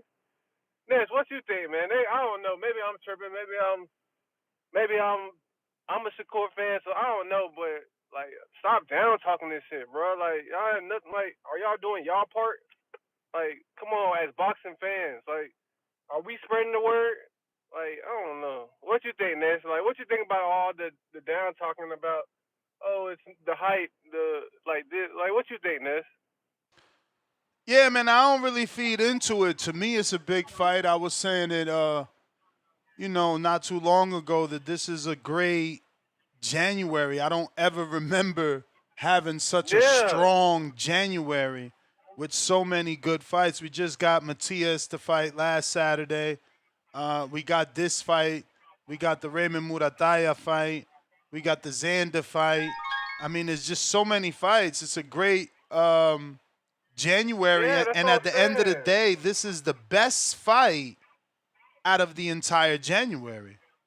You got Xander, Exactly. you got Xander unifying, and that still isn't better than this. You got a gold medalist taking on a world champion, and that's still not better than this. This is the biggest fight of the first quarter. There's nothing That's what on I'm saying. paper. Like, There's nothing on paper that I can recall that's bigger than this. Boots Ortiz is not. That's not done. So I don't know. This is yeah, the biggest fight. Ness, I see it like a New Year's gift to the boxing fans. To be real, like, bro, like you couldn't ask for a better picture. Yeah, like I know a lot of people are Haney fans and everything like that, but to have these two people fight at the end of the month, starting 2026, man, y'all gotta pipe down with all that, man. Just enjoy the fight, cause the same people talking about it is gonna tune in and watch January 31st, just like me. That's my call, Ness. You the man. Finding Adrian, $2. Teal going for his brittle hand. Was that supposed to mean like brittle ass hands? But he didn't spell AHH. So I thought Anyway, hands watch. So he's thinking Teal gonna go for Shakur's hands. Remember, Teal did say that there's legal punches that aren't illegal. You just got to know how to do them. Some crazy shit. We got Ghost Coast Spearfishing, $2, quote unquote. He almost knocked you out. Shakur's daughter. That's one of my favorite sound bites, bro. That's one of my favorites. Where I got it at. He almost knocked you out. Yo, listen, phone lines actually have gotten lit up. So I'm going to have to use a bell because I know some people got to get back to work. They popping in, popping out. So we're going to have to use the bell on them. Bobby Cuts. Yo, the chickens have come home to roost, The real face of boxing, Tank, is out of commission, and this what you left with. Half-hearted fights between two ducking-ass motherfuckers fighting for second-place trophies. This is what y'all wanted. How y'all gonna say you want to see Tank fight Tio, you want to see Tank fight Shakur, but you don't want to see Shakur and Tio fight, or that's not a big fight. If Shakur and Tio ain't a big fight, then they ain't big fights against Tank. They just another opponent. They just another Frank Martin. And that's how it's always been. You know what I'm saying? Tio's supposed to fight Devin Haney at 135. They missed that boat. That was to make him an attraction. That time has passed. You know what I'm saying?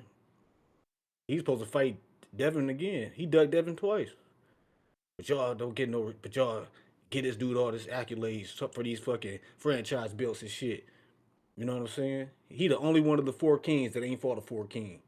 Y'all mad at something about the four kings ain't fighting, but he the only one that never fought a four king.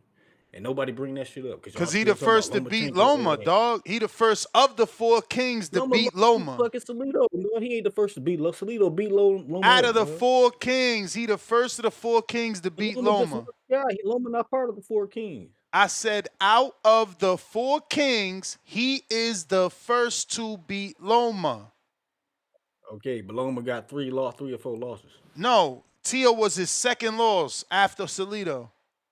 Okay, and that Salido still beat him. So now even if he got 3 losses, let's say he had 4. That's what I'm saying. That's what's wrong with y'all. A loss don't mean you a bum. I didn't say he was a bum. All right then. He had 3 losses. What the fuck does that mean? He had 3 losses. That don't mean shit. He did something nobody else did before. He beat Loma. So did Salido. That don't make him. He did something Tank ain't do. He did something Tank ain't do. Okay, he did something Ryan ain't do.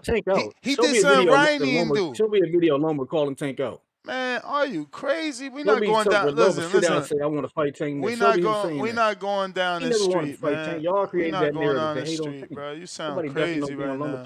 You can't take the power of Tank. You sensitive. Tank not in this conversation. That's why this fight ain't big, because y'all thought Lomachenko was somebody important when he wasn't.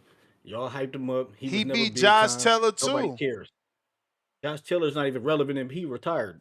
He out the game.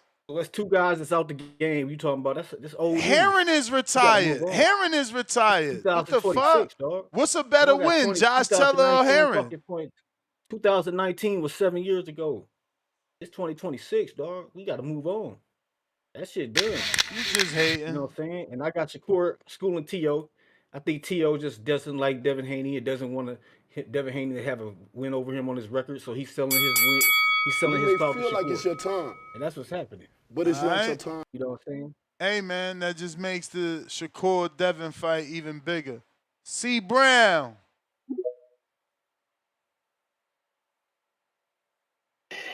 Salute, Nez. What up? Hey, y'all, who you with today, Nez? Solo, man. Star can't connect. She having issues. I don't know. All right. Hey, Nez, you took a lot of my talking points, man. And I rock with Tank. Frank Martin is my favorite one at 135 and 140, but I rock with Tank. But these dudes had to stop downplaying what T.O. did. T.O. just didn't get the recognition that we supposed to give him. That's the only thing about these dudes. They got, what I just said yesterday, they got their favorite fighter, so they get on these bandwagons and they start like crying.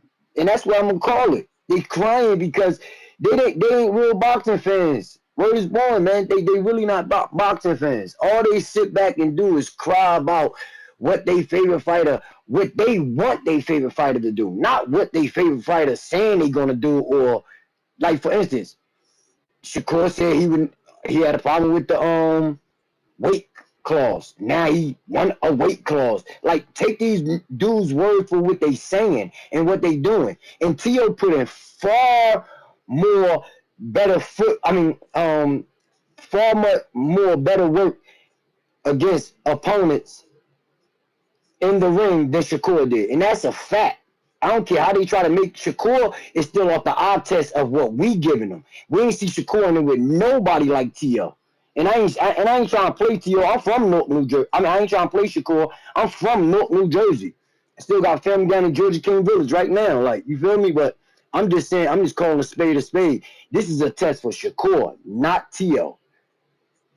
And that's just my point. And I just want to get up there and say, you know what I mean? They gotta stop sleeping on T.O., man. It's a double-sided coin, because while T.O. has had tests in Loma, underdog, in Josh Taylor, underdog. And next you got to take in consideration his age at that time. He's an underdog right now, though. You know that, right? That's what I'm talking. Yeah, that's what. But that's what I'm saying.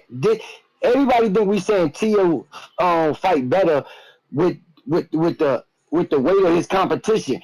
What we saying is Tio. It's just hard for, and we met a lot of fighters like that. It's hard to get up for somebody that you feel in your brain that you're supposed to beat. See, and you got to take in consideration how old was Tio when he fought on Loma. People forgetting they think these guys the same age as they is right now. Tio was a baby and had to stand on that stage. That's all I'm saying. I'm saying is people need to open up their minds and realize, what's going on in this boxing world. I hear you. I hear you. But yeah, I take that in consideration, You his may feel age like when he it's your did it time, too. For All right, sure. but it's not your time. Appreciate all you. right. So Luke, keep doing your thing, Ness. Appreciate it. Phone lines open. Discord available. X Spaces available. That link pinned to the top of the chat. Easy to get to. If you're watching on X live streaming video, go ahead and hit that retweet, repost. If you're listening on X, I need you to do the same. Hit the retweet, hit that repost.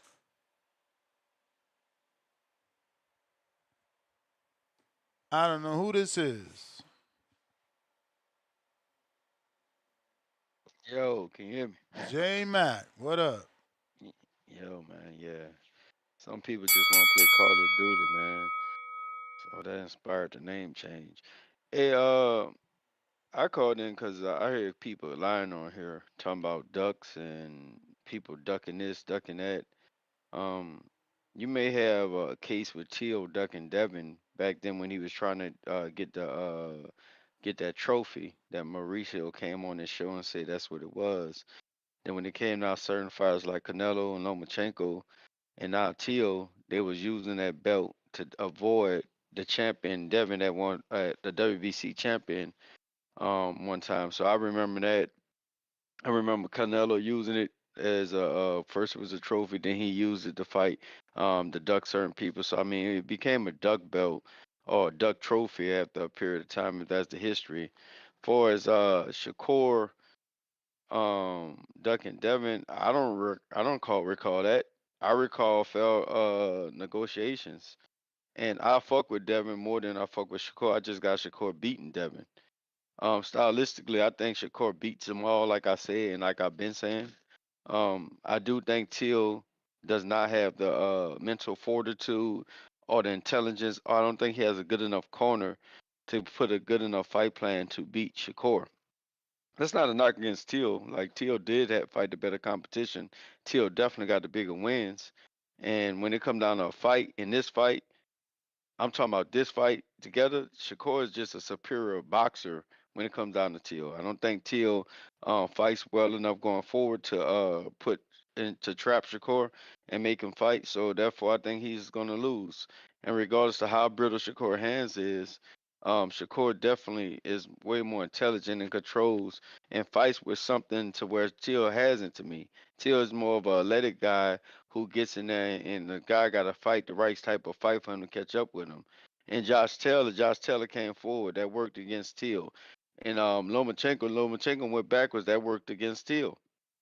So my thing like that, we stylistically, Shakur is a matchup nightmare for Teal because Shakur's gonna do what he wants to do. And in those fights, the Ortiz fights and the other guy, I forgot Teal struggled with the boxer. Um, he's struggled in fights like that, especially when he got to come forward and walk somebody down. So all this shit talking about they ain't got no hype for the fight. Man, like boxing ain't never been like that. Like these dudes wake up and want people to just run out their house and start screaming the Teal and Shakur fight. No, they're not going to do that. Boxing is a smaller sport where casuals get behind certain names. So you can't look for that energy. It's a great fight. It's a great matchup. I'm looking forward to it, and I got Shakur dominating Teal. You had anything else, Ness? You may feel like it's your time, but it's not your Nah, time. nah. Nah. Just Man. that one All right. thing, because you said both work for Teo, Wait, but so I didn't know if you messed up the word or not, because you was like one dude no, went forward, that worked for Teo. One dude went backward, that worked for Teo, and I'm like, wait, yes. No. Let me clear it up with the Lomachenko. Lomachenko is better on his front foot. Like when Lomachenko had a lot of success, he get on that front foot and work them angles on you. Against Teo, Lomachenko was timid. He didn't jump in on Teo. He respected his punching power. And then the second half of the fight, he got a little more comfortable when Teo got tired. And then that's when he started coming in. And Lomachenko don't fight the best going backwards. He's a more superior boxer going forward. And Teo was able to dictate that in the beginning with his punching power and his speed. And Lomachenko was trying to box him, going like just sitting back. And that worked for Teo's favor. Josh Taylor sat and came forward. The taller guy was coming forward. That worked for Teo's favor. Like Josh Taylor should have been boxing using his range and his length, but he just was sitting in the pocket, wanting to come forward, and that worked for Teal. What I'm saying with Shakur is a superior boxer. He's going to use range, discipline, timing, and use his jab. Teal struggled with Ortiz when Ortiz did that. The other dude, you know the other dude, I can't think. Devin was talking about fighting him one time. The boxer that Teal fought. Sandor He struggled Martin, with that. Southpaw. Yeah, Santa Martin. He struggled with him as well too. When they boxing, they kept distance. So what I'm saying is, we all know it ain't no secret what Shakur about to do. He ain't about to be sitting in the pocket. He ain't about to be coming forward. He ain't gonna be standing in front of Teal long enough where Teal gonna get his shit off and set his feet to catch him with some speedy punches. That's not about to happen. Shakur about to put a mass class boxing display on him, and even if his little brittle hands get hurt, he's still gonna box him like De Los Santos did. Until don't have the same explosiveness going forward like De Los Santos. So he won't be able to cut the ring off, and he won't be able to beat him into a fight. That's why I have Shakur dominating Till. That's my call.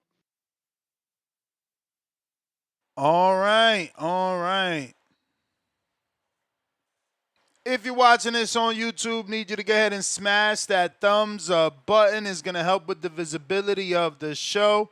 It's going to put this episode in the eyes of boxing fans. Maybe not today, maybe not tomorrow, but they'll find it.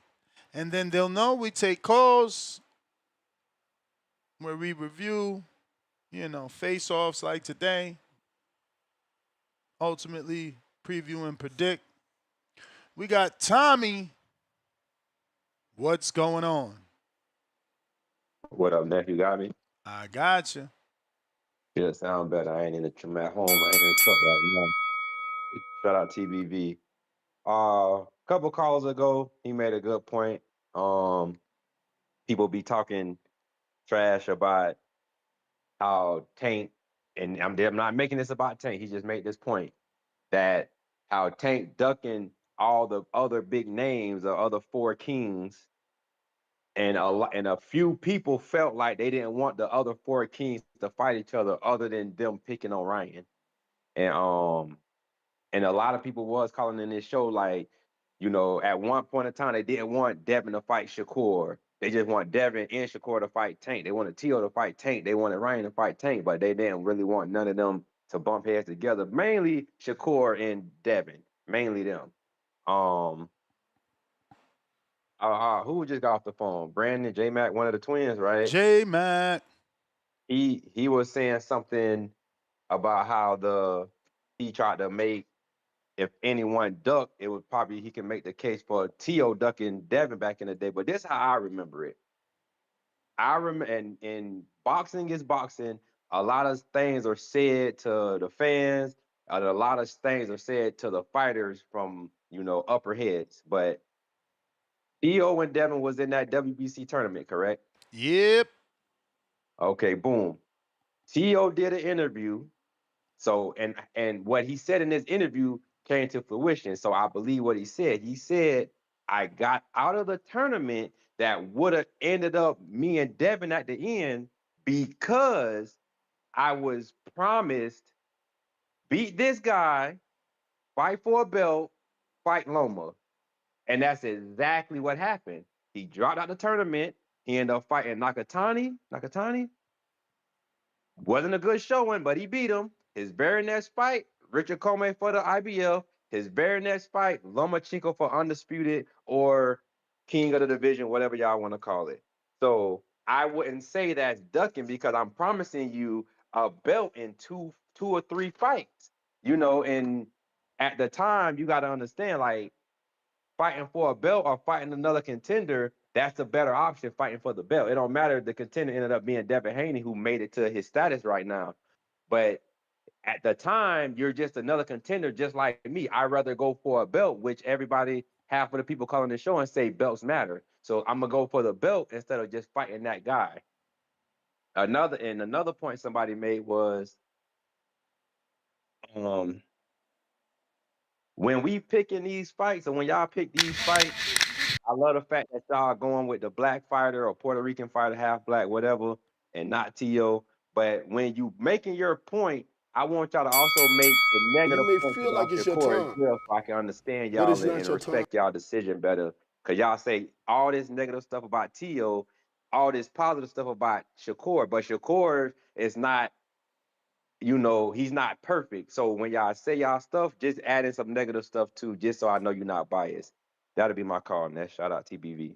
You the man, champ. Mike, counter. Boxing boys. What up? What's happening, Nestor Gibbs? What up, Mike? Good morning. Let me start off this call by saying happy birthday to the Martin Luther King MLK. What it do, man? I know what's going on. But yeah, man. Y'all know what's going on. With that being said, T.O. about to get his ass whooped. Shout out to Shakur. I don't know why everybody in this motherfucker keep calling and pumping up Lomachenko. Lomachenko was a decorated amateur. That's about it. I ain't seen Loma do too much of nothing in the pros. Let's That's keep it cat, real. man. That's cat. There's a How lot many of fights he had? listen. There's a lot of declarated amateurs. Let me tell you some. Shakur Stevenson, silver medalist. Keyshawn Okay. Davis, silver medalist. Guillermo Yes. Rigondeaux, gold medalist. Yurokis Yes. Gamboa, gold medalist.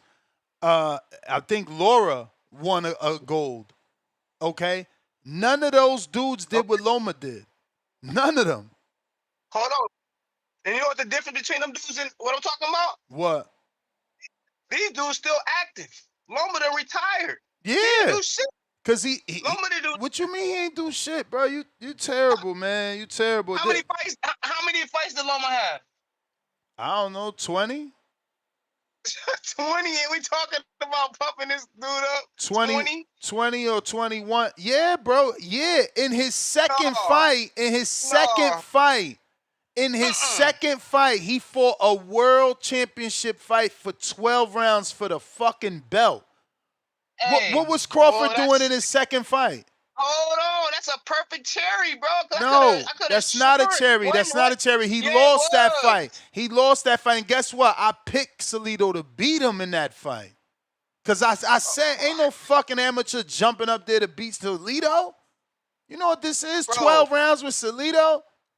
And Salido did everything I expected. He took that boy to school, to the streets, too. The school of hard knocks. Beat him to the balls, hit him behind the head, introduced him to the big leagues. No, you ain't gonna. I'm not gonna let what you doing happen, because right after that fight, he fought undefeated Gary Russell and beat him. Schooled him. That nigga didn't do shit either. Oh, hell no. 8-4. 8-4. Loma didn't do shit. Loma had 20-something fights, bro. Stop bro, playing. And every fight was damn near a championship fight, bro. You sound crazy right now. Man, no. Yes. We ain't gonna pump Loma like that. Loma ain't did shit in the game. Man, you're crazy. Keep me running. Loma ain't do nothing in the game to get all this respect that he get, bro. Multiple division champ. Multiple division champ. Beating champs. You sound crazy, bro. How do I sound crazy, man? Bro, look, you're not listening. Champion Orlando Salido. Third fight, champion Gary Russell. Champion Roman Martinez. Champion Nicholas Walters. Champion Jason Sosa. Champion Guillermo Rigondeaux. Champion Linares. Champion Jose Pedraza. Champion Teofimo Lopez. Champion Richard Comey. Champion Devin Haney. Champion George Kambosos. You sound crazy. No, you do, because he started losing all these fights. The ones that he won, we don't even remember one of those names. That was Gary Antoine Russell, bro. Bro, he beat Jermaine Ortiz. He beat Richard Comey. He beat Nakatani, who Tio struggled with. He beat Luke Campbell. He beat Adam Carolla. He beat Jose Pedraza, Jorge Linares, Guillermo Rigondeaux, Miguel Mariaga, Jason Sosa, Nicholas Walters, Roman Martinez, Gary Antoine Russell. Like, that's crazy, yo. This the shit. That's everybody he beat. That's damn near 20 fighters you named, bro. But that's the point. He only lost to fucking Salido, Tio, and Devin. That's my point, man. These niggas ain't fighting nobody. Man, you out of control, bro.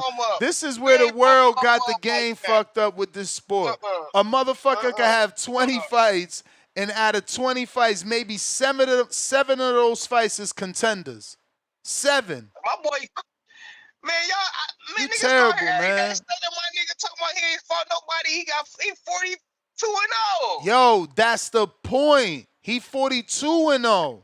This guy is fucking 18 wins, 12 by knockout, 3 losses. And that's the resume you talking about in 18 wins, my brother. And that shit is terrible. Man, you bumped your fucking head. You bumped your head. Bro, this is what's wrong with the sport. This is what's wrong with the sport. George Kambosos, former Unified. Devin Haney, former Undisputed. Jermaine Ortiz, top contender. Richard Comey, former IBF. Teofimo Lopez, former Unified. Luke Campbell, top contender. Carolla, contender. Pedraza, 2-time champ. Linares, 3 division champ. Guillermo Rigondeaux, multiple-time champ. Jason Sosa, champion. Nicholas Walters, champion. Roman Martinez, 2-time champion. Gary Russell, 2-time champion. Gary Antoine Russell is a 2-time champion. Ness, you lying to the people, bro. Man, you gotta stop. This coming from a Crawford fan is nasty work, bro. Nasty. But you nasty. That's double standard. No, you doing double standards. You doing double standards. I'm not. I bet you we do a poll right now. People would have rather been Jorge Linares than Ricky Burns. Man, that ain't got the point. My point That's the point. That's the point.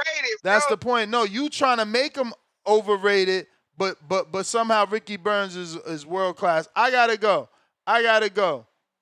Low about the bag. This is crazy, bro. This is why our sport don't grow. MMA dudes, they don't do that shit. Oh, he ain't beat nobody. My man got 18 wins, and look at all them names, bro. This is crazy, bro. Yo, Nuff, you hear me?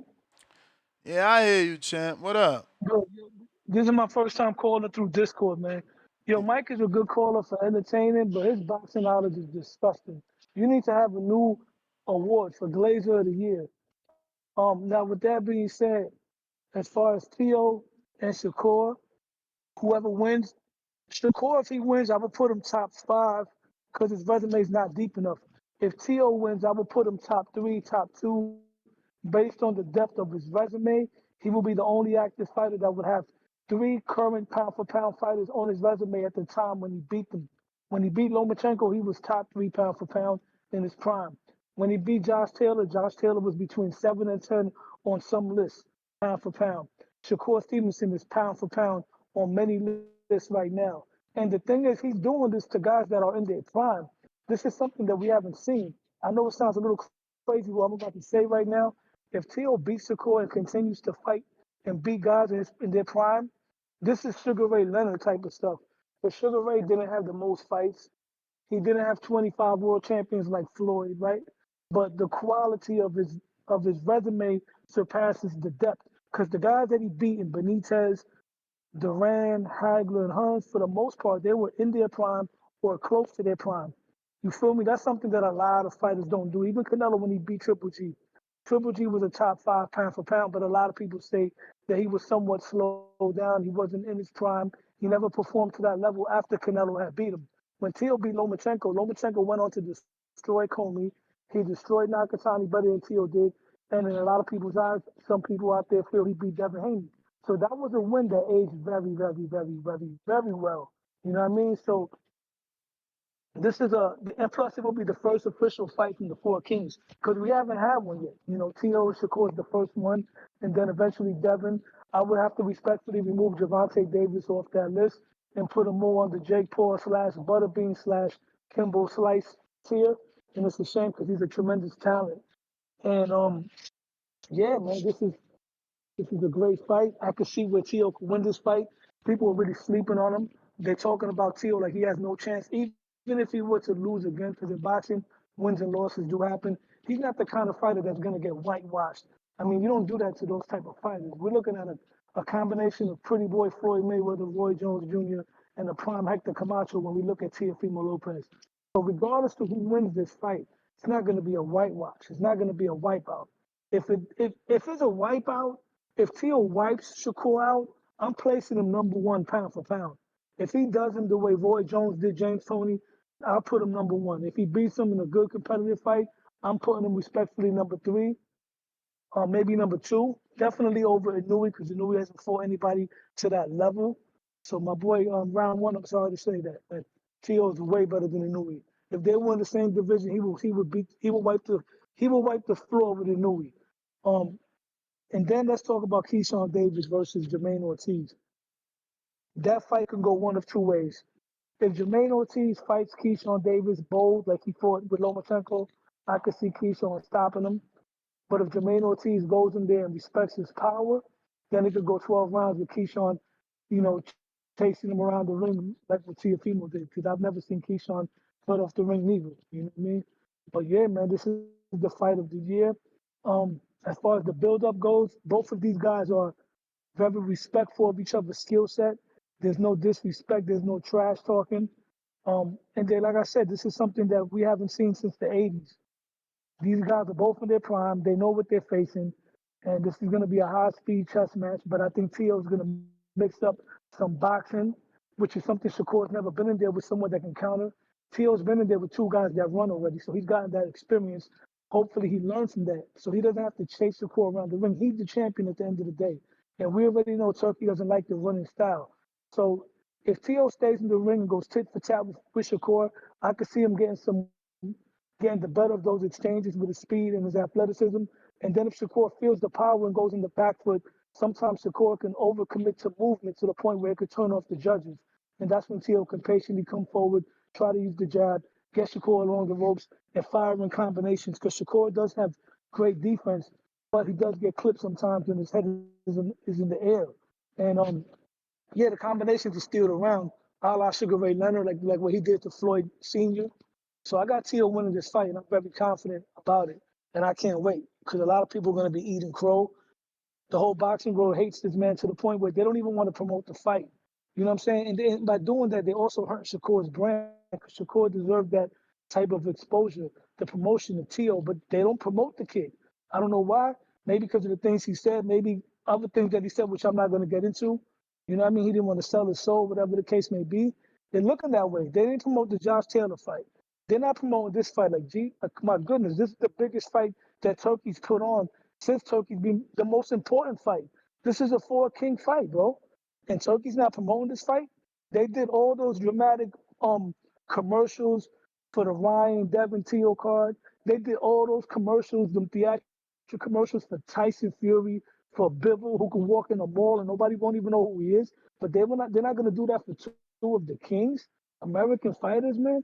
That's ridiculous, man. But at the end of the day, after Tio beats Shakur Stevenson, we're respectfully taking the Puerto Rican flag and we're going to put it around Tio and adopt him as our Puerto Rican son, the same way the Mexicans did with Manny, the same way the Mexicans did with Triple G. And yeah, that's my call. All right. All right. Star, what it do? Yep. Can you hear me, Ness? I hear you. All right. What's up, TBV? What's up, Ness? Happy Thursday, guys. Sorry, I'm having technical difficulties. This is definitely a topic that I love. Of course, you guys know Shakur is one of my favorite fighters, but I really enjoyed the face off. I think it was very chess matchy, probably like the actual fight is going to be. Of course, we wanted more excitement, but we got to kind of keep in mind that that face off was filmed right after the press conference that we saw.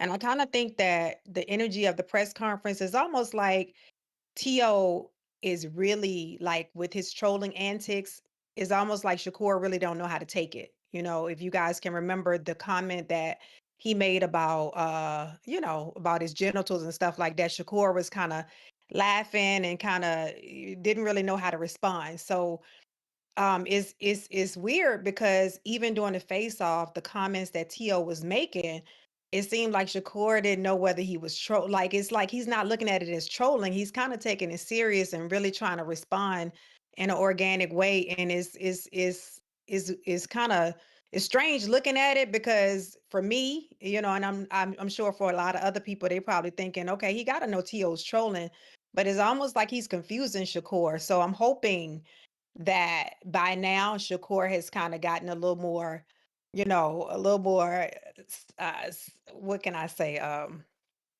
little more swag about himself when it comes to responding to Tio because during the face off, it seems like he was a little confused. So I did hear and kind of read into the antics about the illegal tactics, if you would. He didn't really full out say it. Tio didn't, but he alluded to it. And it was funny because I did see some leak footage with him and Tank, and Tio actually hit behind the head a couple of times. So when I saw that, I'm like, okay, is this something that he really do? You know, and people we really haven't really noticed it. So that kind of stuck out to me with the hitting behind the head thing. But overall, I think this is gonna be an amazing fight. I wish it was more of a build up nest. When I looked at the face off and I showed it to Caesar, he was like, "But this old." And I was like, "Yeah, it's old, but I didn't realize it was old myself until I really looked at the wardrobe." But I hope that they actually do a sit down, probably upcoming, maybe something this week or next week, because I do feel like that we need to see the difference in their attitudes once they've been in camp for a while. So hopefully we get a bigger build up than we've gotten so far. But ultimately I just wanted to let the community know that I'm here. I'm taking your picks. I have my notebook. Even though you guys don't see me on the screen, I am here, and I'm here for the entire show.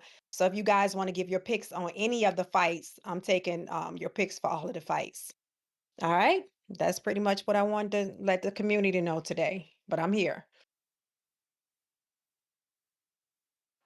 All right. I don't know. Try that headset over on the host side. I don't know. You sound fine to us over here. We got Venom. What up? You hear me? Yep. As far as the fight, I think it's gonna be one boring fight, and it's not really due to anybody in particular. It's really the styles. They both counter punchers. That's their DNA, and I think the more issue would be Tio because he has the habit of keeping his hands in his pocket. He don't really throw that many punches, and he's really a time. He really times people when he do throw punches, and Shakur's not gonna give him the opportunity, so it's gonna be a really boring fight. Uh, It's still gonna be a good fight though, because we all want to see who's gonna win. But I'm not too excited to watch. I'm just more excited to see the outcome, I guess. But What does that mean? I mean, it's not really a fight that. So you don't care. You just care who. You just want a winner. Yeah, because like their styles ain't really gonna complement each other. It's just not. They both counter punchers, Ness. And Tio barely throws punches. Same as Shakur. They really gonna be looking at each other, just at each other's eyes for the most part. It's not really gonna be an exciting fight. And I just I am gonna watch just to see the winner. That's really all. Um, but I just want to talk about last night how a lot of people are putting blame on promoters, and this is why Zuffa Boxing needs to be in. Um, at the end of the day, I'm gonna speak for my guy Oscar. Everybody knows Oscar's my guy. Oscar has done right for the past 10 years to boxing fans. He gave you Triple G at the perfect time. He gave you Ryan Tank at the perfect time. He gave you Zerto Bivol at the I perfect mean, some would time. argue it wasn't the perfect time. Remember, Canelo dropped his belt and took a year off. Yes, it was at the perfect time. They did how many pay-per-views they do? Remember? 2.1 million, I think. Yeah, that It was at the doesn't. perfect time, man. That doesn't. I'm pretty sure it wasn't 2.1 million, but that doesn't indicate perfect time. Because Pacquiao Mayweather did what 4 or 5 million. That didn't mean perfect time. It just meant we were desperate. Nah, it was at the perfect time. All I right, know no you're gonna worries. try My bad. I it. ain't gonna interrupt your call. You could do it. You want it, you know it you trying to do your version of Mike. You know what I'm saying? hold on, You it was at the bigging up your perfect time. guy. I'm not bigging up nobody. I'm just speaking truth. He gave you Bivol, Zerto, perfect time. And now he's giving you Zerto Benavidez, perfect time. He tried to give you Floyd Schofield, Shakur, perfect time. It just circumstance happened there with the Schofield camp. Um, he gave you Ryan Devin at the perfect time. Like he gives you these fights at the perfect time, and we don't cherish these because we believe that they are in it for the money, which they are. But at the end of the day, Oscar really puts his money where his mouth I is. mean, it He don't doesn't really seem like care. he's giving us the fight this one anyway in perfect Well, time. At the end of the this day, is hold he's asking for 60%, and he just can't justify it. on us. This is what I'm saying. You got managers, and in boxing, anybody could be a manager. Ness, you could be a manager.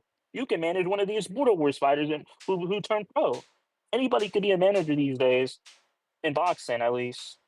And that's where the root of the problem comes from, is they believe that they're doing their fighter a service. When Oscar been in the business for over 30 years, making people great, well, and I mean, he goes look at his track record. The people that like to put blame on him, look at their careers now.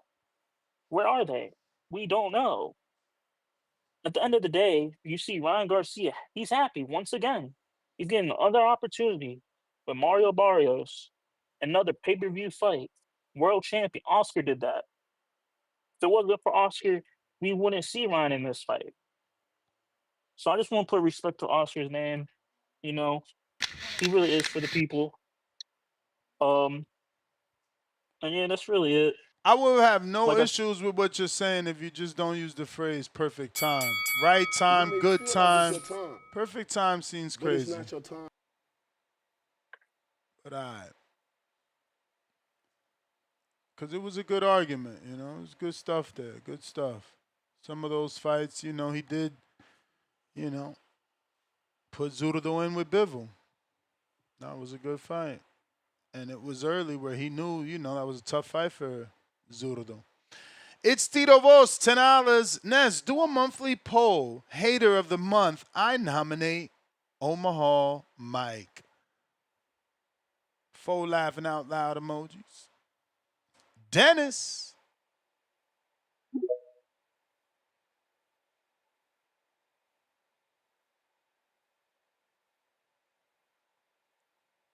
Dennis.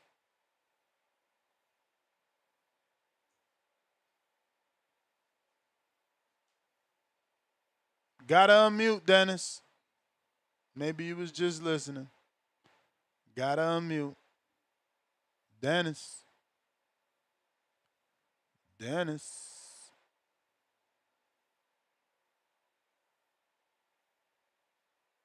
All right.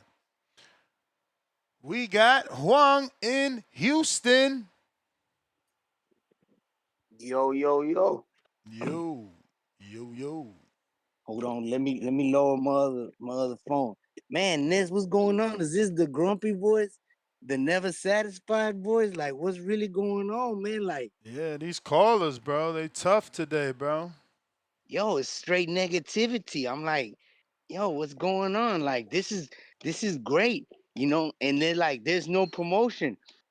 Don't you got a show today on the 15th of January 2026 on the Face Off, which is part of promotion? Yeah. I mean, I'm just saying that, like, man, I love my TBV brethren, but man, what happened? What's going on? Was did the New Year's party all the way around? Did someone see your girl get kissed or something? You know. But anyway, man, this is a great fight. I don't know. I don't know why. A lot of people ain't more happy about the fact that we've been talking about these two fight each other for years, and we getting it while they in their prime. You know what I'm saying? Not early in their careers, not late in their careers, at a time where they both doing shit. They both, you know, champions, you know, in multiple weight divisions. You know, it's like, you know, I'm excited. I think it's gonna be. I believe it's gonna be like Theo's gonna have a Loma performance. You know what I'm saying? I think it's gonna be similar to the way he performed against Loma, because I think that Shakur is gonna bring that similar type of style. You know what I'm saying? That Loma has. I see him fighting that kind of fight in this fight.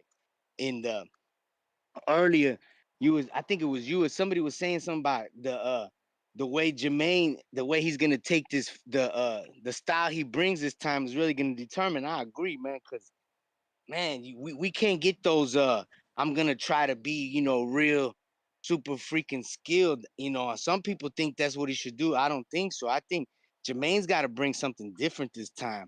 He's got to be way more tactical. He's got to know when to turn it up. You know what I'm saying? That's the problem. Is like, I just haven't seen him just really turn it up when he needs to. You know what I'm saying? You know, he seems more like a distance fighter when he fights real competition. You know what I'm saying? So I'm excited for that Keyshawn. And you know what? I'm glad Keyshawn got this kind of fight. You know, after all that, what happened, you know, because then you just take a bullcorn fight, nobody really cares. That this way, it's like, all right, you know, yeah, you now we could talk about it. Your antics, see how see how you came back from all that. And your name gonna be buzzing because you fighting somebody that matters, you know, at least in our eyes. Or at least in the TV community eyes. If you ain't got a name, you don't matter, right? But yeah, man, I'm excited for this fight, man. I hope we get more people excited, you know, and show some love to what these two youngsters do. I mean, these dudes are athletes, man. They putting their bodies on the line, their lives on the line. You time away from your children, man. So it's like, and we getting two of the best in the game right now. So I'm ready for it, man. I think it's gonna be an exciting fight. They in Madison Square Garden. You know, Shakur's got that Puerto Rican heritage, so the Puerto Ricans turning out. Man, I think it was Lowe's Nose, boy, you a fool talking about y'all adopted him as as a Puerto Rican son. I don't know if Shakur going like that one. But yo, man, let me get back to it, man. Me and my pops over here building the deck, man. TBV, like and subscribe, baby. Salute. J Mac.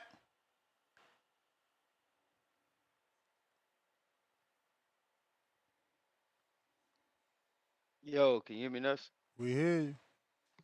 Yeah, I'm gonna send you something. I forgot. I don't think I sent asked for one. I just asked to get on again. And what it was Tommy that came calling after me. I don't know if he's talking about Yeah. like with the bias and all that shit. Like I don't know if he been listening long enough. There's no bias. I'm just gonna pick it how I call it. Um, some things that negative that Shakur do. Shakur don't engage enough at times. He definitely don't sit in the pocket and mix it up. I think the Shakur depends more on his reflexes and his hand positioning, and also his lead foot. I watched some things that Shakur was doing and been doing, and I saw some similarities to Crawford and a Canelo fight. So Crawford saying Shakur helping him getting sharp. Shakur might actually taught Crawford some things about how to place your feet to get lead for domination. That's just my opinion, because I seen how Bud used to fight in the beginning, and then I watched him fight in the Canelo fight when he was a little more straightforward and use his hands, use his positioning and stuff like that. So Shakur and Bud backing him, saying that Shakur is like that. he might have been telling us some things for a long time, and we just ain't got to see it with Shakur against the competition he's been fighting. So I do think Shakur has some strengths and he has more strengths. I think his weaknesses, like I said, is standing in a pocket with somebody and exchanging it up. But he does a lot more and he dictates the action. And he's going to fight at range. He's going to fight at the pace. He's going to use his jab. Tia don't even use his jab for starters. So the thing that you need to do against a fight like Shakur is not only do you need to be able to move like De Los Santos to jump in, but you got to also set traps with your lead hand, which Teal doesn't do. Remember, Teal athleticism, since people like to say athletic or whatever you how I say it, athleticism is how Teal fights and when he uses. He jumps in a lot, and then when he don't have the proper footwork or the balance to cut the ring off,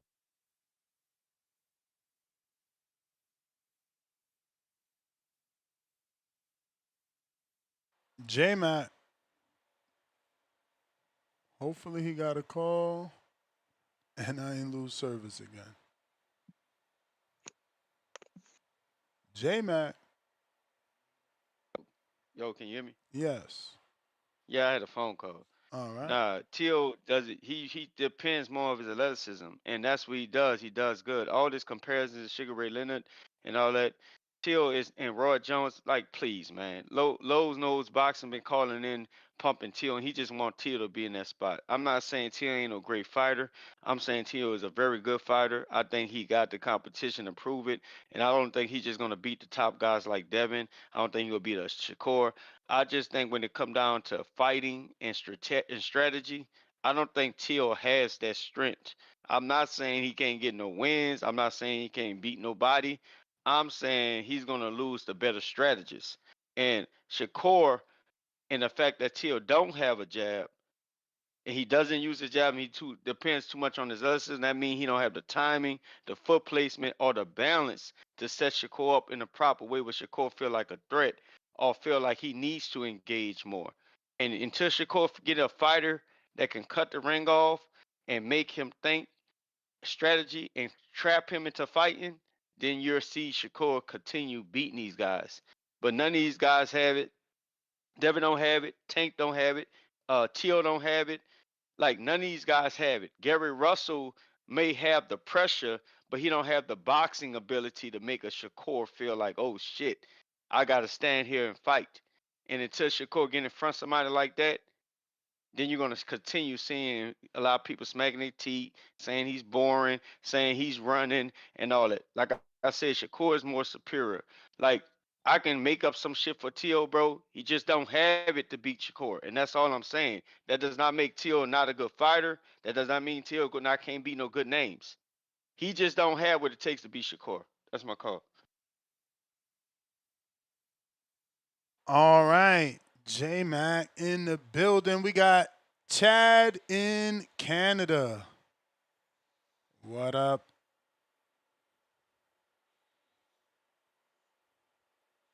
Chad, Canada.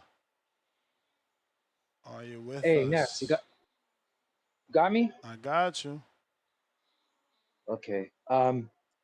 Yeah, I just started listening. Like, can you just give me like the quick rundown of like what type of negative stuff people saying? Like, I was listening to Juan's call, and by the way, Juan, I what mean, up? people are just Juan's my not as boy. excited as they should be for two elite level fighters squaring off, in a fight. That's it. That's all it is. Outside of that, we're actually discussing the actual promotion, which is the face-off that they did. No, not the face-off at the press conference, but a sit-down face-off with Chris Mannix, where they gave us a lot of personality, and Tio played some mind games. Yeah. But we're getting the I can't. bulk of the callers to call in and say that this fight isn't being promoted, that they don't feel the hype, and that is the negativity that the caller is discussing. I mean, for me, like once you find out about a fight like this, like I don't need promotion. Like it's reached me, and I'm excited, properly motivated, just by knowing it's gonna happen. That's enough. Like to me, the promotion is about reaching the fans and making sure they know the bloody fight is happening when it's supposed to happen, first and foremost.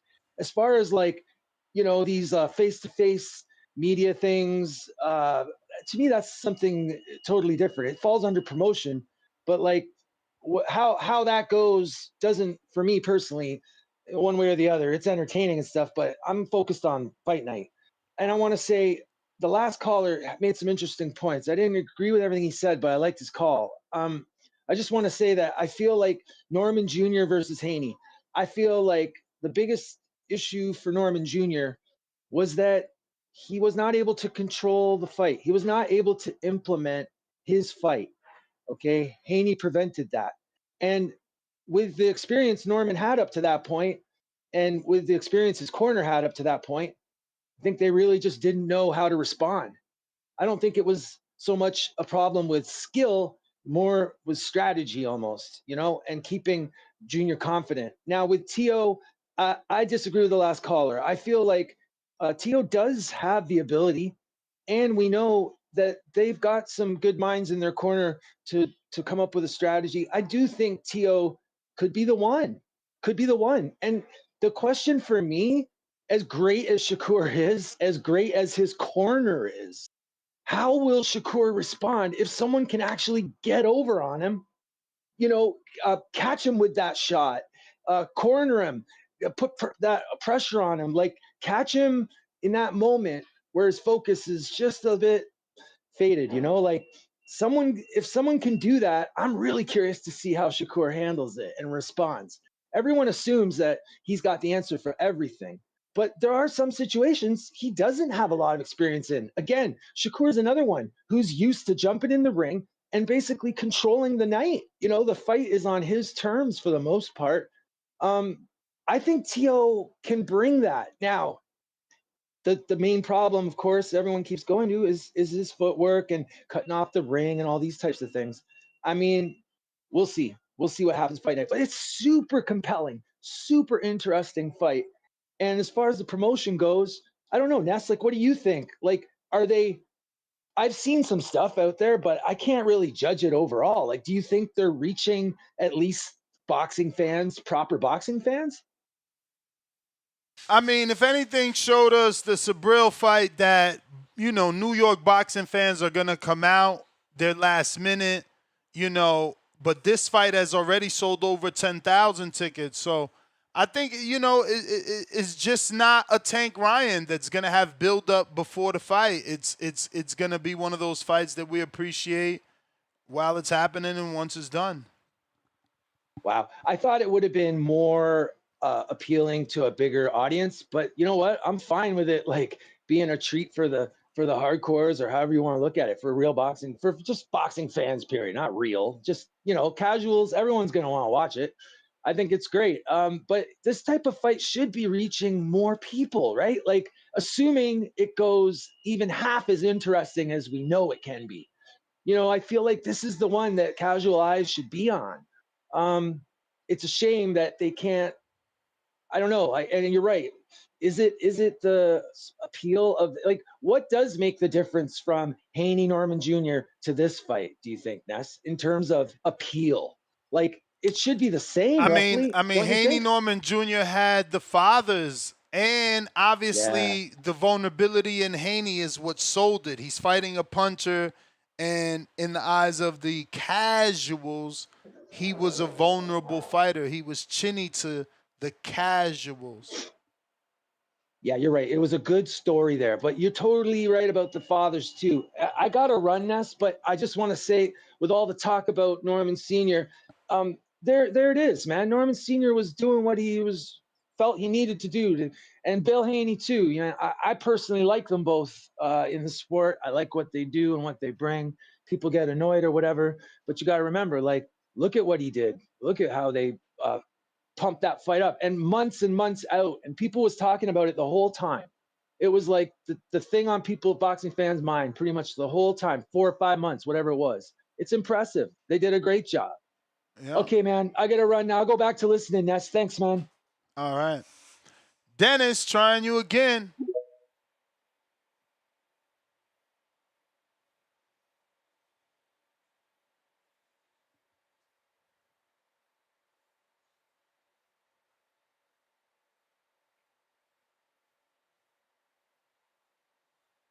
Dennis got to unmute.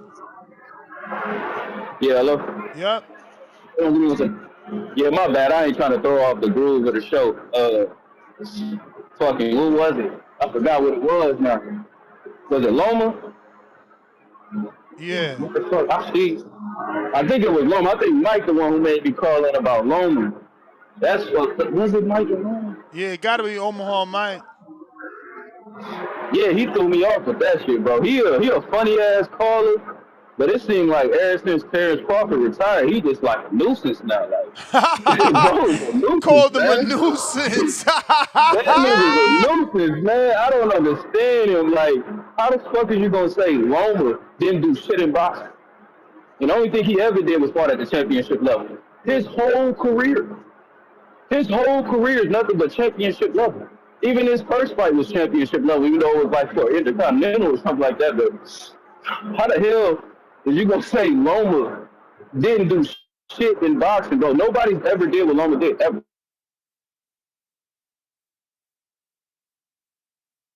Uh-oh, we lost him.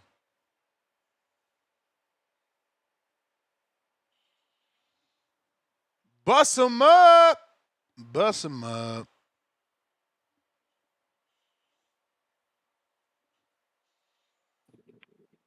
Yo, what's going on, man? You. Good morning to you, man. I don't really got too much to say, nothing about the topic, man. Shout out Shakur, shout out Teofimo Lopez. I got Teofimo. I got Teofimo, man. I think he's just faster, got better legs. But shout out to the scariest dude on Discord, man, scaring people off with his fucking bubble before we even see him pop on.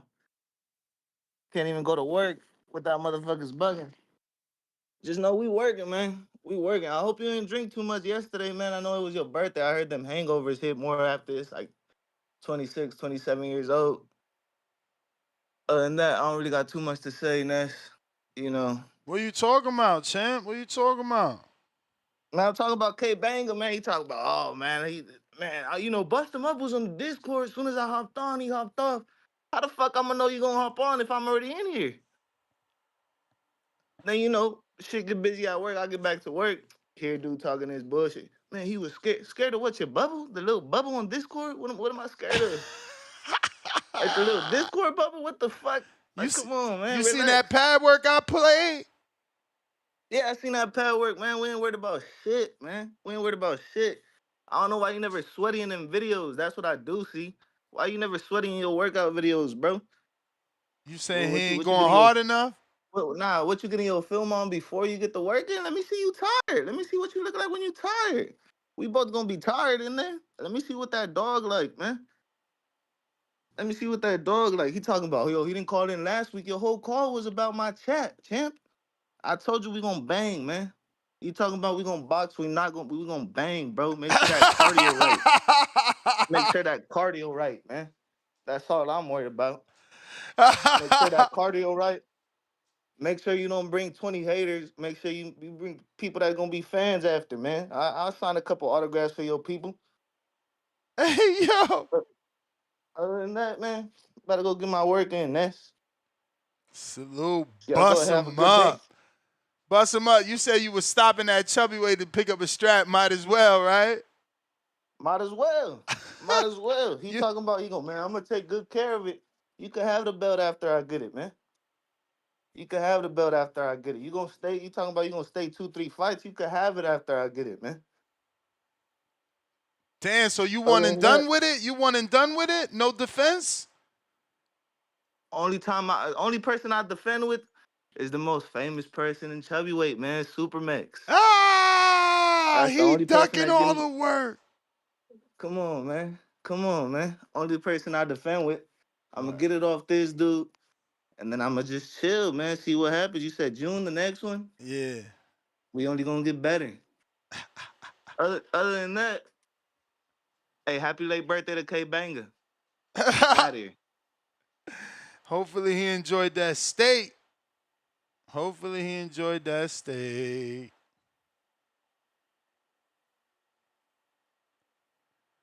Let's see. We got Majid.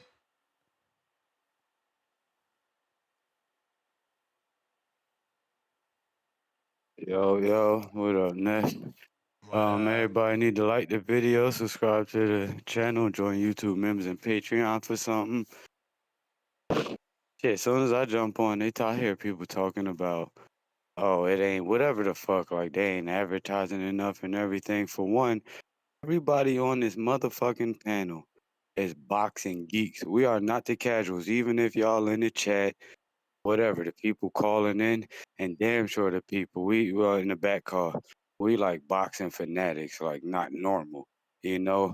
Outside of our little ass bubble of people that buy those pay-per-views and all that shit, these other people, they about to see two good ass fights on a fighters on a good ass card. Everybody keep boosting up motherfucking Loma, and I never understood it. Especially with this fight. When you got a Ortiz and you got the Sandor Martin fights to go off and see how Teofimo react when he got to fight slick fighters that's moving, how he be overshooting the right, getting caught with the check hook, or just crashing out, trying to throw punches, missing, getting spun. It's mad different variables to the fight and everything. They talking about the build up. Talk about how Teofimo was the dude behind Devin Haney that was grabbing all the straps and moving up and beating the big dogs. You know what I'm saying? So he fighting somebody on a pound for pound list right now, you know what I'm saying? To further have more accolades. So if it's not getting all that attention, they sold out how many tickets you say? 10,000 or what the fuck do they want? You know what I'm saying? So with that being said, I just say shout out to Teofimo, Lopez, and Shakur for stepping up. And honestly, fuck the fans. All of y'all gonna watch the shit that's talking about it.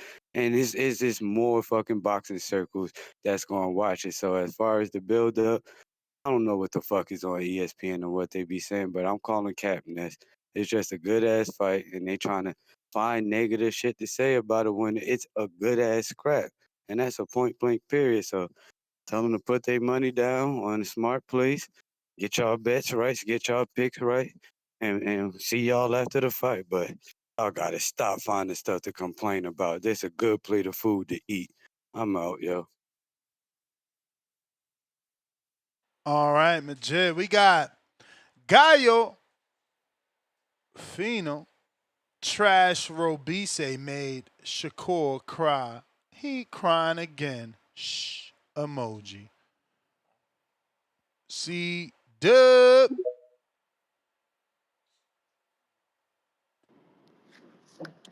Yo, how the audio? What up? That's what's up, man. Shout out TBV. Smash that like button. It's free. Do something with yourself. Salute to the community. The panel, Ness. I think you solo dolo Scarface. You know it. All right. Yeah, man. This is a great fight. Two prime lions, as I like to say, as I've said on the show. Another popular saying. But I just don't get, and it never surprises me how boxing fans, hardcores, just don't understand it's a niche sport. And also how styles are not good for parties. Certain styles are not. Like Alex came on here, he wasn't being negative, he was just being real. Then you had B. Maurice call in after him and reiterate and explain further and try to make people understand he's not saying that he's not gonna like the fight. He's saying casuals are not gonna like the fight. And do I need to bring up evidence for people to get it? Exhibit A, Cameron and Mace. Look it up. It's a GIF. It's a GIF. You can look it up on the internet. They got into it with Shakur. They was asleep. People remember. You remember that, right, Ness? Nah, I don't remember that. You don't remember that? Oh, you can Google it. Google Cameron and Mace goes to sleep on the Shakur fight, and they're gonna be Damn, showing the fight that's a big search term. while they sleep, while they're asleep. Let's not act like if you throw a party or people going to be excited and saying, "Oh man, thanks for inviting me out." If Shakur have a performance like he did against Santos. Now Tio has had a boring fight too before, but not as many as Shakur. He had one against Nakatani when he couldn't find his offense, when he said, "Do I still got it?" But Shakur has had him back to back with Artem and then Santos. Let's not forget Nakatilia. Cameron and Mace will sleep on the Artem fight. They showed themselves sleeping. Like that was the thing. So let's not. Why you Yes, rubbing we can that appreciate in, it. bro? Why you rubbing that Hardcores in? because it's just crazy to me that people don't get it. Like, oh, what are they saying? It's not going to be an exciting. It's not a.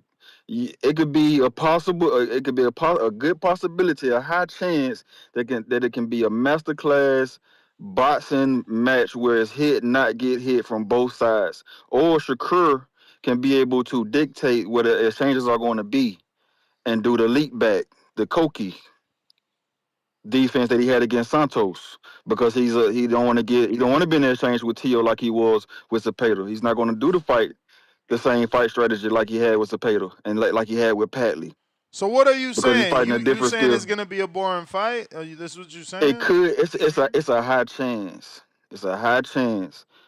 It's a very high chance. Now, if Tio could dictate more. If Tio could dictate more where the exchanges are going to be and how many exchanges they're going to have, then it could be a great fight. It could be a high action, exciting fight. But it could also be another type of fight, which is a great possibility. That's all we're saying. And as hardcores, we can appreciate the foot placement. We can appreciate how he turned them or look how he managed the distance. Yeah, we can appreciate that as hardcores, but not casual, not people that you're saying come over and watch an exciting fight, an event, something that's going on. They want to see a rock'em sock'em fight. That's all my boy Alice was saying. That's all my boy B was saying, and the others. But people got to understand that, man. Shout out TBV. I don't know who's going to win. I mean, I got Shakur edging it out, But if Gordo show up, it could be different. If Tio can be able to dictate what their changes are going to be, it could be different. It could be a draw. It could be Tio could edge it out. But I got Shakur for sure. Shout out TBV. Smash that like button. It's free. Do something with yourself. What up? Marco, what up? What's up, Papa? Chilling, bro. Chilling. I'm assuming you Moving didn't back to Hell's watch the Kitchen. face off. Moving back to Hell's Kitchen, going back to the roots. When? Like 2 weeks. Oh, you found something already. My rent control department I grew up in. That's what I found. That's what I found. So who had it all this time? It was my mother's, but she's in a rehab center. So Oh. yeah. How big is it? 3 It's bedroom? a two. It's small-ish, but it'll do the trick. You know what I'm Rent saying? control. What does that mean? That means, well, technically rent frozen. That means it's ridiculously cheap because my mom, we grew up there. We've been there for like 30, 40 plus years. So it's an older building. The government basically doesn't allow the rent to go up too high. And then for certain people, it freezes it over time because they're elderly or whatever. So yeah. Hmm. So it's like a, So you grandfathered in. yeah, yeah. It doesn't have a dishwasher, it doesn't have a laundry room or any of that shit. There's certain things it doesn't have. It's an older, fire escape. That's what a tenement building is, for those of you who don't know in New York City. The older buildings that are no elevators with fire escapes on them. Yeah. And mine's a railroad, meaning everything goes right. So you got to walk right through everybody's room to get to the end. So it's not the most ideal, but the location is unbeatable. Like Yeah. unbeatable. Like that shit would be like 10 times the amount if I was But paying didn't fair you market sell the value. comedy club or did you end up keeping it? No, we're selling it. Yeah, we're selling it. Oh, you're still selling it. Yeah, we're almost done with that. It's been a lot of like back and forth with the contracts, but no, that's a done deal.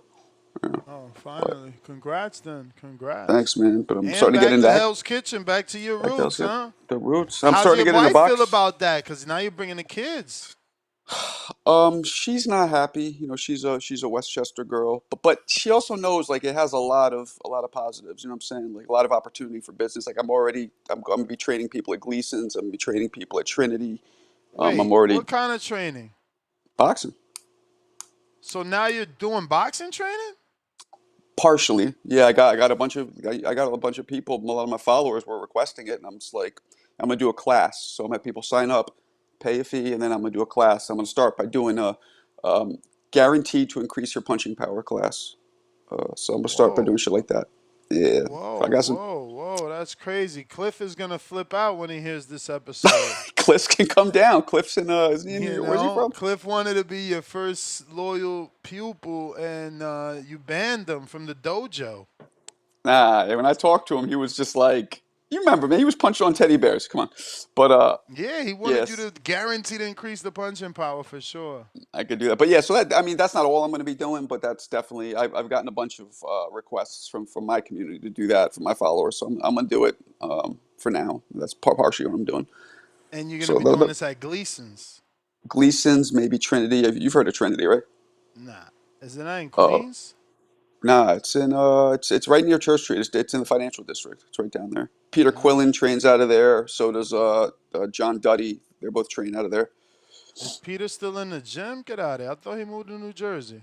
Yeah, he trains people. Yeah, he goes to that gym. He takes the path or whatever he does, and he trains Oh, people. Yeah. he's training people there. Yes, that's what I mean. Yeah, they're training. They're not trainer. They're not fighting. Yeah, Duddy and Peter Peter are both Quillen is trained. a trainer now. Shout out He's to him. he's been in that gym. That's his home gym. So Wow. yeah, man. So Shout that'll out to be. Quill. I need to text Pete, man. Yeah, he's cool. Damn. He's heavy into Jesus. You know how he is. Hell yeah. Hell Yeah, yeah.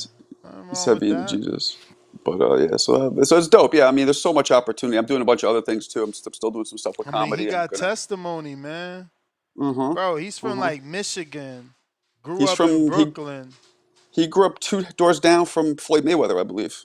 He's a little younger, I but don't know yeah, he grew about up. growing up. I mean, I don't know about growing Yeah, up. But he told he's me his from house out was. there and then moved to New York. Yeah, but he Half told me Cuban. his His father's house. his father's full Yes, blown Cuban. yes, he speaks Spanish. Nah, he told me he grew up You two know, houses down from Mayweather. That's what he told me. So, yeah, growing up. I mean, how many years though? That's all I'm saying. Like, but at the end right. of the day, that's his testimony, bro. You know, you grow up in that poverty, you know, immigrant household, and you go on to be a world champion. You're managed by Al Heyman. You fought on Mm-hmm. HBO. You know, you Mm-hmm. beat Winky Wright, I think, on Showtime. Mm-hmm. You know, Yep. Yep. and I'm pretty sure he married uh, someone in NBC Sports. Like his wife was someone that she worked there. Mm. I don't know that she still works there because they had a bunch of kids. Yeah, they got a bunch of kids. Yeah, sure. Yeah, they Yeah, had a bunch of kids. I've seen But his wife. I don't. when they were dating, that she worked with NBC Sports. All right, that's So dope. shout out Yeah, to Peter, man. He's got a great life, man. yeah, And he's now chilling. and He's now chilling. he's training people doing what he loves. That's dope. I didn't know that, man. Yeah, I didn't know if that. it's been for a while. Yeah, yeah. So yeah, man. So I'm excited to move back. A lot of opportunity. I'm doing some other stuff in comedy still. I might have a piece of another place. We'll see. But get the fuck out of here. I'm telling you that. Getting the fuck out of here is the primary I goal. tried to warn you. Whose You think it idea was my? was it? Who do you think? Wife. It wasn't my fucking idea. I don't want to be. I told you 1,000 times I don't want to be here. But try it out. Try it out. Okay, I'll try it out. Didn't work. It was not my son's excited. He can't wait to go back to the city. But my daughter's whatever. We'll see. The only downside is the city prices, man. Food and shit. It's a lot higher. But Yeah, man. You in the city now. yeah, that's the only downside. But there's still ways to eat cheap in the city. Trust me, I grew up doing that. There's ways to do it. So you didn't watch the Face Off. I did not watch the Face Off. I'm not like. Do you believe that you tell anything truly from Face Offs? Because I've seen so many Face Offs where one man looks a little worried or scared or disinterested, and then he knocks the other guy out. Like it never really translates. That's why I don't I really. don't know. I'm a series kind of guy. I know Hmm. people prefer movies over series. I give me a series any day because I feel like it lasts longer. So I think that's what all this is, and I think Floyd understood it. That's why he created, Mm, HBO 24/7 so mm, that you can see him 24/7 and kind of get to know him. So yeah, all the build up. I'm a fan of all the build up, especially the face off. Obviously, it sucks that they got Chris Mannix doing it when clearly the Ring is working with Max Kellerman, and that is his Oh, show. That is I his did see show. that. My bad. I thought, yeah, I did see that when they sat down on the table talking to each other. Yeah, I saw that.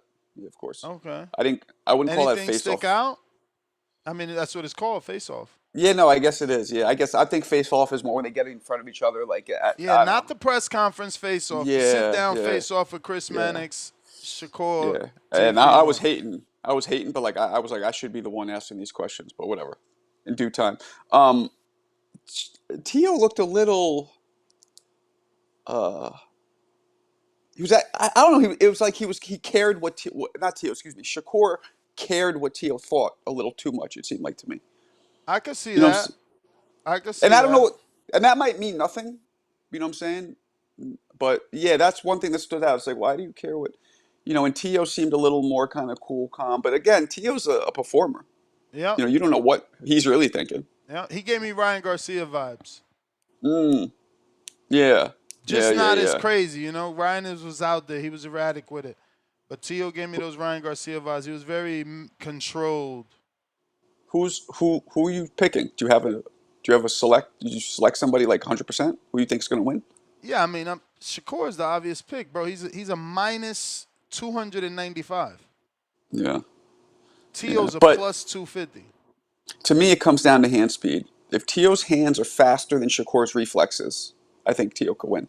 You get what I'm saying? Like if he could throw that shit. You've been in the ring. You ever been there with somebody who throws it, you just don't see it coming? If that, Yeah, if we, I hear if you. we, if that I hear you, happens, but that's on our level, bro. On that level, he's got to be able to adjust to the speed. but right, what if he can't? Some guys just can't. Some guys just don't see the shit coming. Like you know what I'm saying? So if Tio's faster, and he could be because he's more athletic, he could leap into the danger zone, throw his shots, get out. Now, but Shakur is known for that fucking quick jackrabbit, like moving it in and out, not only with his feet, with he'll make you miss by an inch. I've heard stories. I'm sure you have of dudes who sparred him. He frustrates him. He just leaves quarter of an inch, makes him miss, frustrates the fuck out of him. So that to me is going to be the main thing. Who has, if Tio's hands are fast enough to catch Shakur? Um, History says they probably won't be because nobody's really have been thus far. But you know. Uh, It'll be exciting because I think Tio's going to go out swinging, whereas Who Shakur you might be think? Who you very. think makes? Who you think makes the fight? Who presses? You mean? Mm-hmm. Tio, of course. Shakur is a counter puncher through and through to his core. He might if he starts. You know how Shakur is, right? When he starts breaking somebody down, and now the person's getting frustrated, knows they can't hit him, then he still puts his foot on the gas, right? Then he'll start coming forward. But that we don't know when that happens. That usually takes a few rounds, if not half the fight sometimes, to really just deflate somebody where they're just like, I can't hit this fucking guy. Then he starts coming forward, smiling at him, shaking his head, what I mean, peppering him a little here and there. Um, so I think it'll be Tio at first, but Tio might flip the script, flip it like Damon Wayans on SNL, and maybe he remains tentative and makes Shakur come to him. That's what you do with those guys. When I was in McCall's corner and I saw how Tip was fighting, where Tip was just waiting, that's the first thing I told McCall in the corner. I'm like, yo, stop coming to this fucking guy. He is thriving from you coming at him. Stop. Make him walk to you. That's what you do to a counterpuncher. Yeah, but then the fight could get boring. Tio's a showman. He hears the boos. That could play into his psyche. You're right. You're absolutely right. But what's more important? The win should be more important. Look, we know to Shakur the win's more important than boredom. We know that. He can't give a fuck if he bores people. He wants that W. So it's gonna be dope. It's gonna be those fuckers better approve me. I'll tell you that. I might roll up anyway. I might Nice. roll up. You're not coming. Yeah, you don't come to any of these fights anymore, do No. K Banga. you? No.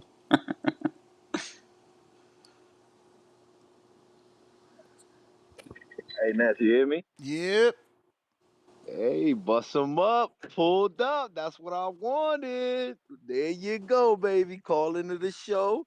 That's right, boy. And don't disrespect me, man. I mean, I don't even drink, brother. So you can scratch that, man. I've never been a drinker, man. That's not me. All right, and Yeah. Now I mean, I don't know. That's not my. I always been a smoker. You know what I mean? I don't like to drink. That's not what I like to do. But yeah, man. You're done up, man. You're done up, bro. I'm like you're done up, kid. Like I don't want to talk too He said much. you ain't I just want. sweating in your videos, bro. He said you Oh, fake I working mean, out. He said you getting ready oh, I for the pay working out. camera. I'm putting these 3-5 miles every fucking other day, man. So I'm Let me working, see. and I'm working, champ. And by the way, that pad work it was before I started working out. You want to know why? Because we over here we on different levels, man. We don't gotta bang out.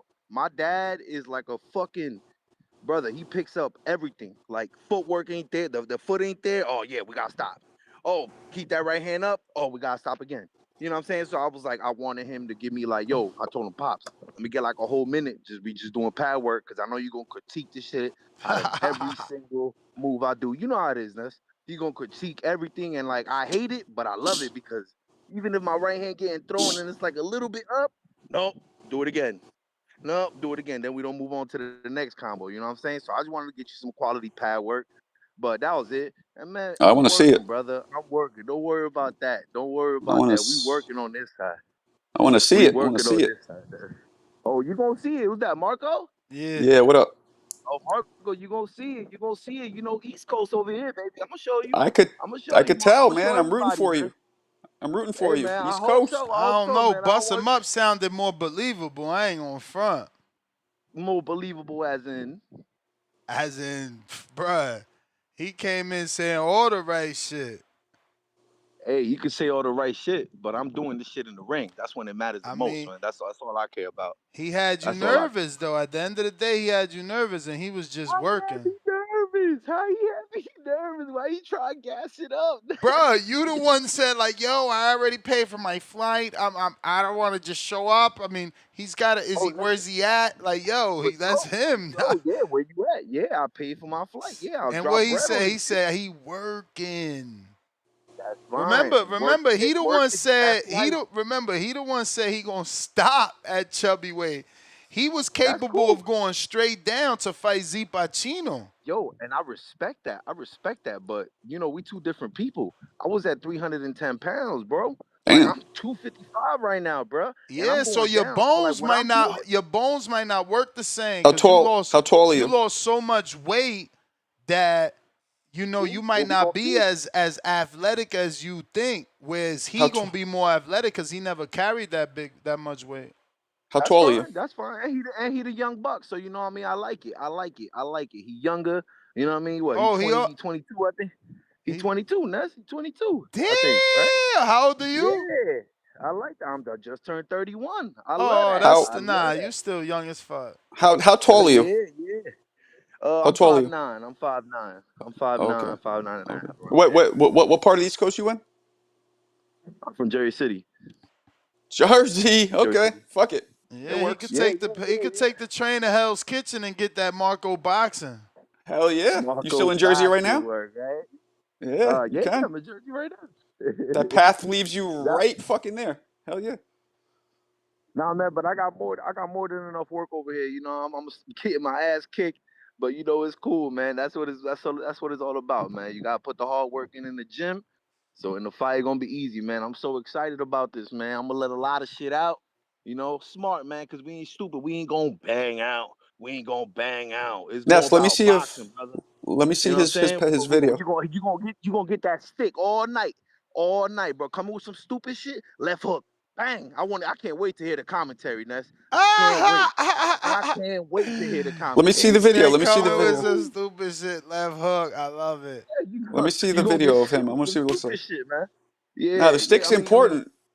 The stick's Oh, stick important. is very important. I Stick was is very telling important. But round you know what I one mean? when I was in round one's corner. He has a Off a little footage. Footage don't really mean nothing. You know what I'm saying? Like sparring is really where you see it. But man, yeah, but bro, you can get a good there's idea. levels I to can this get an shit. idea.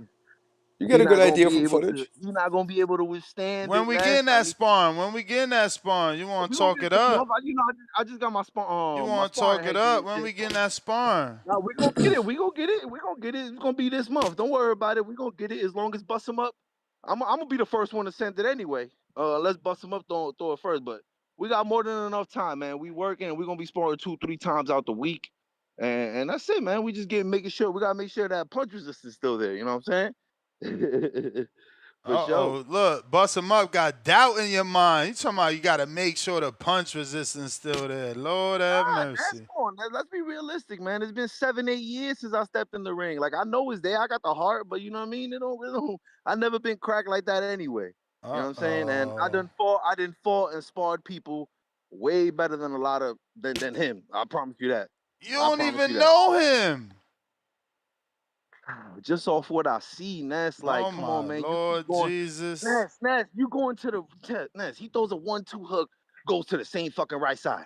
1-2 left hook, goes to the same fucking right side. You think I'm not watching that? You think I'm not gonna clock that with a left hook or a straight right?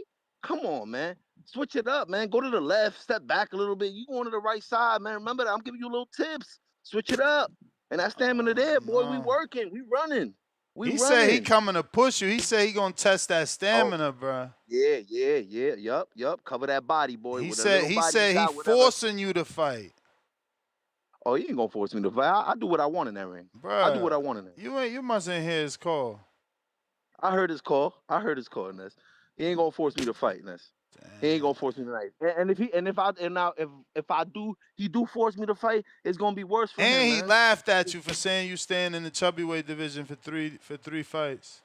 I mean that's nothing to laugh about. I was at 310 pounds. I'm going down all the way down to No, like I'm just 200 giving you all the here. motivation. You know what I'm saying? He That no, laughed I at don't you. need motivation from him. I got the motivation from this show.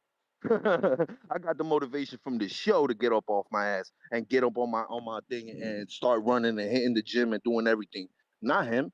I got motivated from the boxing voiceness. So Salute. anything he say ain't gonna matter.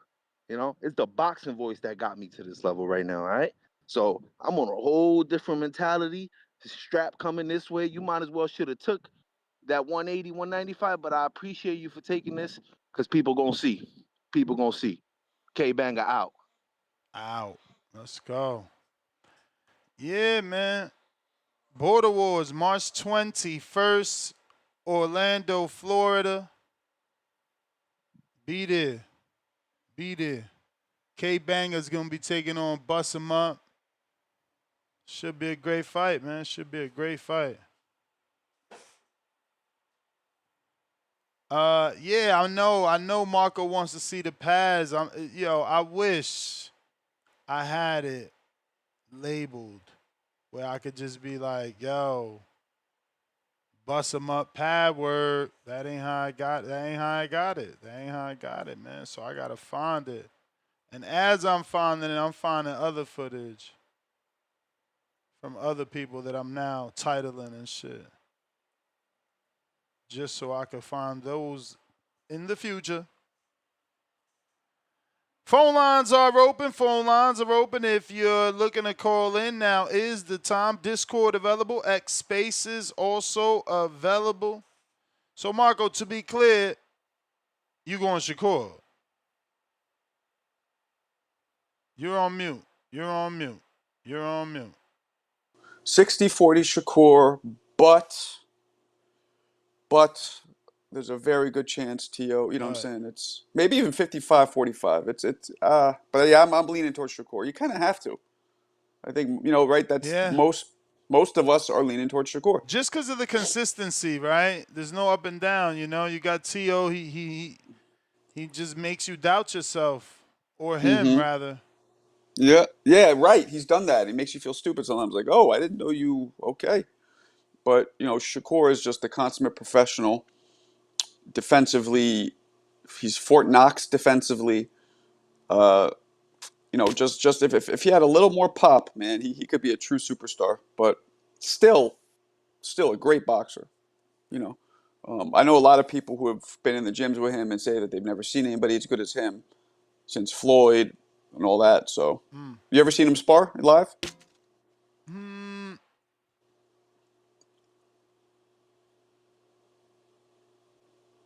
Think so. I'm trying to think who. Obviously, that first year he was out there in Vegas when I was living there. He was coming to the studio. I'm pretty sure because I He would also come to your went. studio?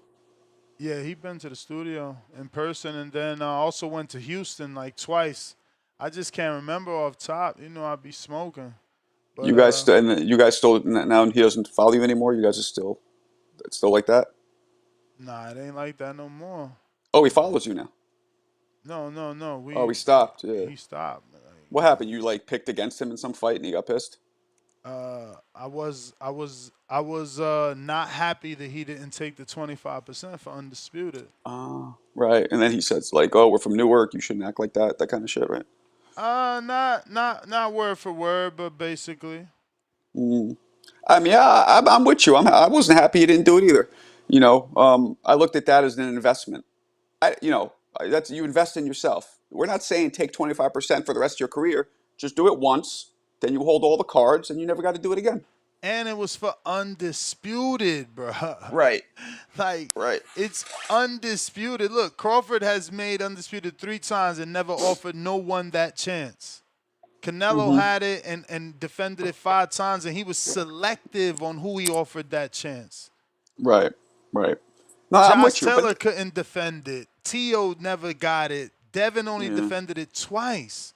Like, yeah, bro, a shot at undisputed is the pinnacle. It is. It is. And it's yeah, sad that, we're in this world where no, even me giving you an opportunity at 5 belts, somehow you still bring value. And the fan bases would argue that.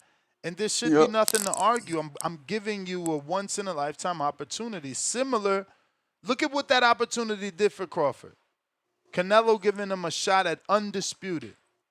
Look at yep, what it a did. lot. Like, come on, bro. It's just crazy that we watered down that situation as a boxing community. Yeah, That was yeah, yeah. ridiculous. He had to absolutely jump on that shit. It You was know, I'm with you. egregious. I'm with you. But but the other side of me, I understand it too. I wouldn't have done that personally. I wouldn't have taken that route. I would have taken the fight, but I understand it. I mean, Listen, unfortunately, I think Floyd set that up. I think Floyd made it, made people almost feel ashamed to ever take anything less than. And sometimes you have to. That's the problem. Sometimes. I don't know, bro. I wish Tone was on because Tony Tone. I think the kid's name is like Finesse 2 times, and his contract was leaked on the internet yesterday Hmm. with Hmm. James Prince, and is what I've been telling y'all. He couldn't take Mm. 25% because he got to give 25% to hella people. You Right. feel me? Yeah. Yeah. Yeah. Well. So Yeah. so Yeah. that's why you ain't want that, but that was a good deal. Yeah. Well, he is where he is now. It's what was that like 2 3 years ago? I forget when that was like 2 years ago when that happened, right? Yeah, With whenever with it was, I don't know. so he's here now, and all that could be erased if he has a tremendous performance. And then who does he? I want to see Tremendous him. is for sure. Tremendous would be dope. Yep. And Tremendous I mean, would be Jamel Herring. yep. Or what's his face? The I'll dude he even take stopped. Valdez. I feel like Valdez Valdez. was a very dominant win. Very, very Anything that much. looks like that. Yep. Very much so. I mean, say what you want, but he was dominant against the electrician. What the hell's his name? Padley, Yeah, he looked. I mean, I know that it's just wasn't a not the level we expecting. right, right. But I would love to see the winner fight. God, now I'm blanking on his name. The British guy who just upset Matthias. The hell's his name? Smith. I would love to see Smith fight the winner of Tio and Shakur. Personally, I want to see if Smith's the goods. Yeah, I mean, if Turkey's involved, those guys are looking for bigger names than that. Yeah, I mean, but who's bigger at 40 in terms of he's a champion? He's perceived now as a threat, as a hard puncher. Who's bigger at 40 Who's bigger at 40 than? than Smith? Who would be a bigger challenge right now at 40? Who would be a bigger fight at 40 than Smith right now? Honestly, even with the loss, more people might know Matthias. Yeah, but when he just got, literally knocked out by this guy, it's kind of hard to fight the loser I'm and not just go with the. saying, Smith is big over there. I think wherever, what is it, Leeds, Belfast, where is he from? I believe he's in. One of those. Oh, that's Hold loud. on. Yep, he's on the phone. That's probably Shakur right now. Like, keep My name out your fucking mouth. I think. Who do you guys think? You guys think Smith is the biggest challenge, or do you think somebody else at 140 would be a bigger fight? Because I mean, I think it's time we just start wrapping this shit up, getting getting one, you know, junior welterweight junior welterweight supremacy. One man to hold the junior welterweight supremacy in every division. I don't know who would be a bigger challenge than Dalton Smith, especially when Dalton Smith has that momentum behind him. Because stopping quote unquote boogeyman, hey man, that's nothing to frown upon. A lot of the 40 had a lot of talent, but a lot of them moved out. They're all at 47 now, some at 54 already. So I don't really know who would be bigger, I to got be quite Rocky honest. Rodriguez, $2. He says, this guy Dub called Kerr's jump back to Coqui. Laughing out loud. Shout out to that because Coqui is a Puerto Rican frog. He's giving Shakur his credit. We got Leonard Sterling, TGB, as March 21st with Nevada State Athletic Commission. Could be Fundora versus Sturman. Okay, March 21st. That gives us a fight to watch. Jay August, before I get to you, let me take a quick break. I gotta fill up my water, bro, and I don't want you to talk while I'm not here. So we gotta take this break. I need my water. What you think I'm Dry. gonna do? You think I'm gonna start cursing and flagging the show? You think you can hold it down? Yeah, how long? Yeah. I just What you gotta mean? go fill up the little Yeah, I thing can of hold it water. down. Yeah, I can hold it down. Oh shit. Jay What the- August, if you want to talk to Marco. Yeah, man. Is Jay August on? Is Jay August on right now? Sound check, sound check. You There he is. good, you He's there. good. What up, Jay? Okay, okay. What up, Mr. Marco, live from the Sunrise City? How we doing today? Chilling. What's on your mind? Talk to us. Shit, not, you know, I enjoy boxing, so whenever topics are talking about real boxing, I'll take a So, little time to chime in. so what you think about what I said about um, Smith getting the winner of Shakur and Teo? Is that who you'd want to see fight, or who would you want to see fight the winner of I Shakur and Teo? mean, Smith Assuming is there's the a clear cut champion. winner, huh? Caleb Smith, yeah, the one who I just mean, stopped Matias. I assume that whoever loses might want to get their rematch. But yeah, I wouldn't mind that fight because Smith is the champion. He just have a great showing against Subriel Matias. Okay, He proved me wrong because I definitely wasn't picking him to win. So yeah, I don't hate that fight. I'll take that. okay, okay. So you'd Yeah, rather yeah, see yeah. Matias fight him? No. I mean, Matias just lost, so he just lost. I mean, he's got to Because rebuild. Ness just said he thinks Matias might be a bigger fight, even though he just lost. I don't agree with that, but Probably has. He's still got the bigger fan base. He's a bigger name still, you know. And you know, we're not supposed to throw away guys after taking a loss, you know. So if he wants to rebuild and come back, he still probably have a name. He's got the Puerto Rican fan base still. So yeah, I can see that fight happening. But then again, Smith is kind of a name now too after beating Subriel the way he did. He stopped Subriel. yeah. That's not enough to make Smith a name. I mean, I think. Do you think Smith has a chance of beating either Tio or Shakur? No, I think both Tio and Shakur are probably at least one or two levels above Dalton Smith. Damn, I, I'm I, not so I just sure. think they. I'm not I so. mean, that's nothing against Dalton Smith. Kudos to him. He just had a great fight, but we just seen both Shakur and Tio fight on a bigger level for longer. And is that wrong? No, it's right. It's right. But Yeah, Dalton, they both. Dalton is in the period now where he's proven himself. You know what I mean? He's in the active Yeah, for sure. process of proving himself. So maybe he No, can. yeah, you're right. You're right about that. Yeah, yeah. Again, I would rather if you asked if I would take the Dalton Smith fight for the winner of Shakur and Tio, if Mm. Shakur and Tio is like a great fight, it's a barn burner, and it's back and forth, and whoever wins, we're like, hey, that other guy, he deserves a rematch. I'm sure that'll play out more because that's the bigger fight. But if the Hmm. winner, if it's a dominant victory by either guy, and the loser wants to take a rebuild, I won't be mad if the winner fights a Dalton Smith in a unification in the next fight. Because like the other options are Apologies if you. Keyshawn or Hitchens. I mean, those are really the other options. Azim, maybe. I'll take Hitchens too. I think in the meantime, if Dalton wants to get it in with well, Hitchens is supposed, so Hitchens has is a fight against Duarte, so we got to wait to see that play out. But I think Dalton Smith definitely, he punts his ticket to be in any big fight at 140 with any of the top guys for sure. Yeah, like he brings that UK fan base. You know, that's a that Yeah, could be a yeah. very You know, very big everybody fight. says that the UK are the best fans. I'll give them that. Other than the Mexican fan base, the UK is right there with them. Hell yeah, You don't way better than us. as a UK fighter, you don't have to prove much to get the fan base behind you. You really just have to be from the UK and be a tough guy or a junkyard dog, as my back call brethren Tim Boski likes to say.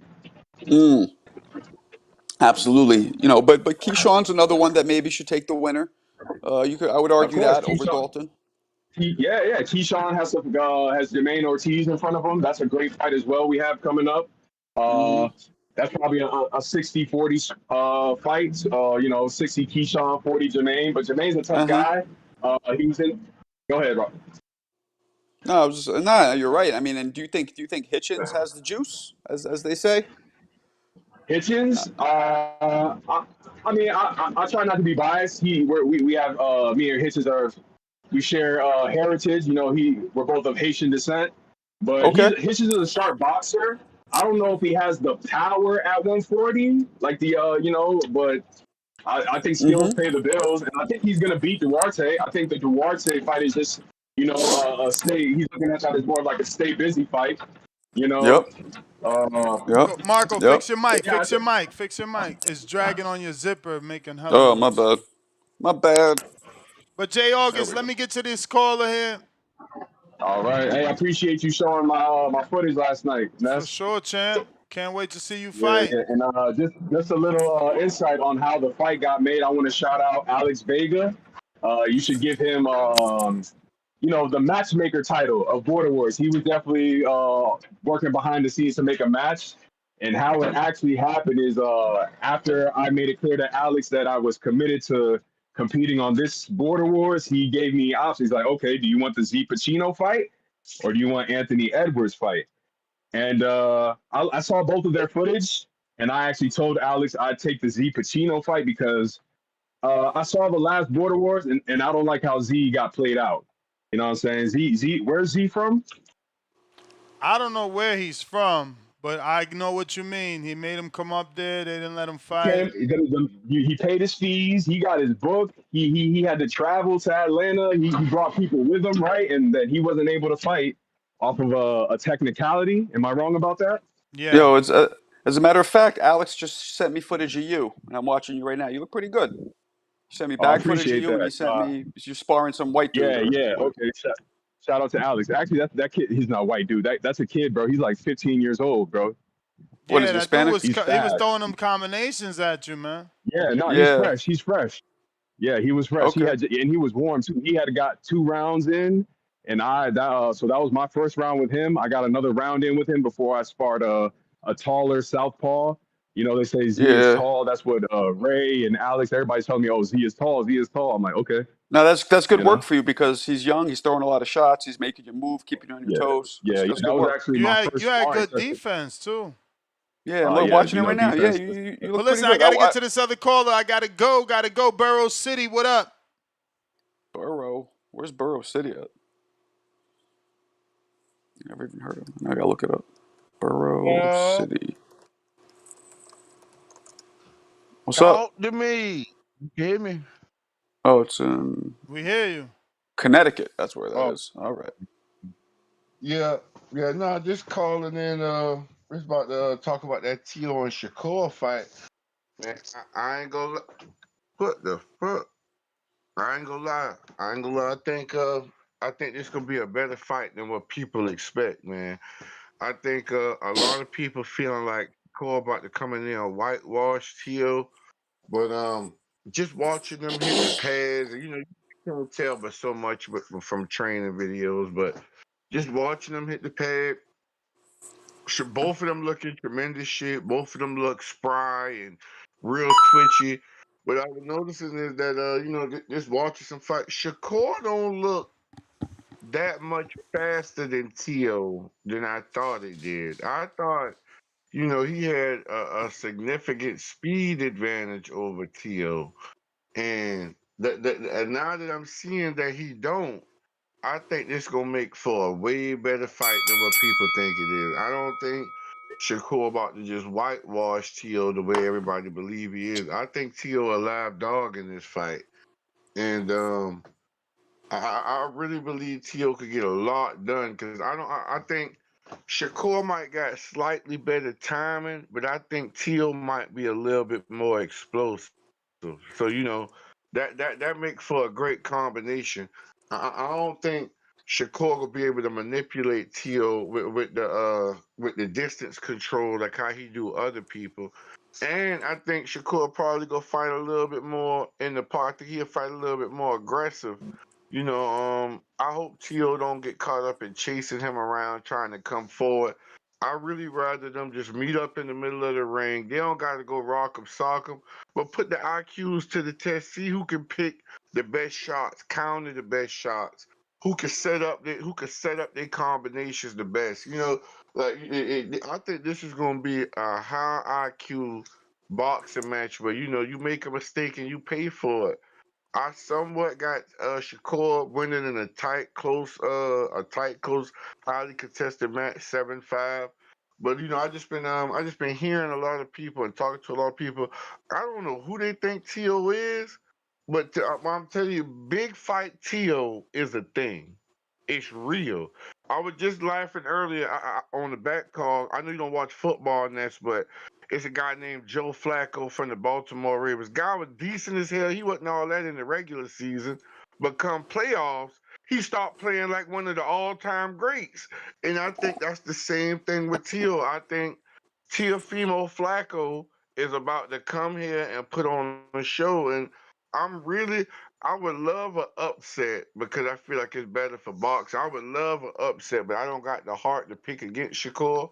But I really would love an upset, man. I think Tio is a very live dog in this fight, and I just want to hear, some other opinions on how y'all think it's gonna go down. I really see a highly contested match where it's gonna probably be 2 or 3 shots to decide in fact that in the rounds that come. Where it's like 1 or 2 shots this round could change a judge's mind. You know what I mean? So, I think we got one of them coming in. Shout out to Tio taking on a tough fight. Shout out to Shakur stepping up, trying to becoming the man in the division. And as far as that subject y'all was talking about, who would be a bigger fight? For Shakur, then even after, and I hate to do it like that, but even after the loss to Dalton Smith, I still would say Matias would make for a bigger fight with Teal, either Teal or Shakur. It's just he just got the name that Dalton Smith just don't have, and You may that's all, feel like man. it's your time, All right. You guys but are it's not your really time. you guys are sleeping on what the UK brings, man. He's huge in the UK, Dalton. I think it would make I up don't know for it. about huge. That's insane. But listen, I gotta wrap it up. Got a doctor's appointment to get to, and I gotta drive there and everything in Florida. It's fucking 40 minutes away. But All yeah, right, man. Probably back this afternoon if I don't hit the gym. Marco, all right. boxing. Catch him on YouTube.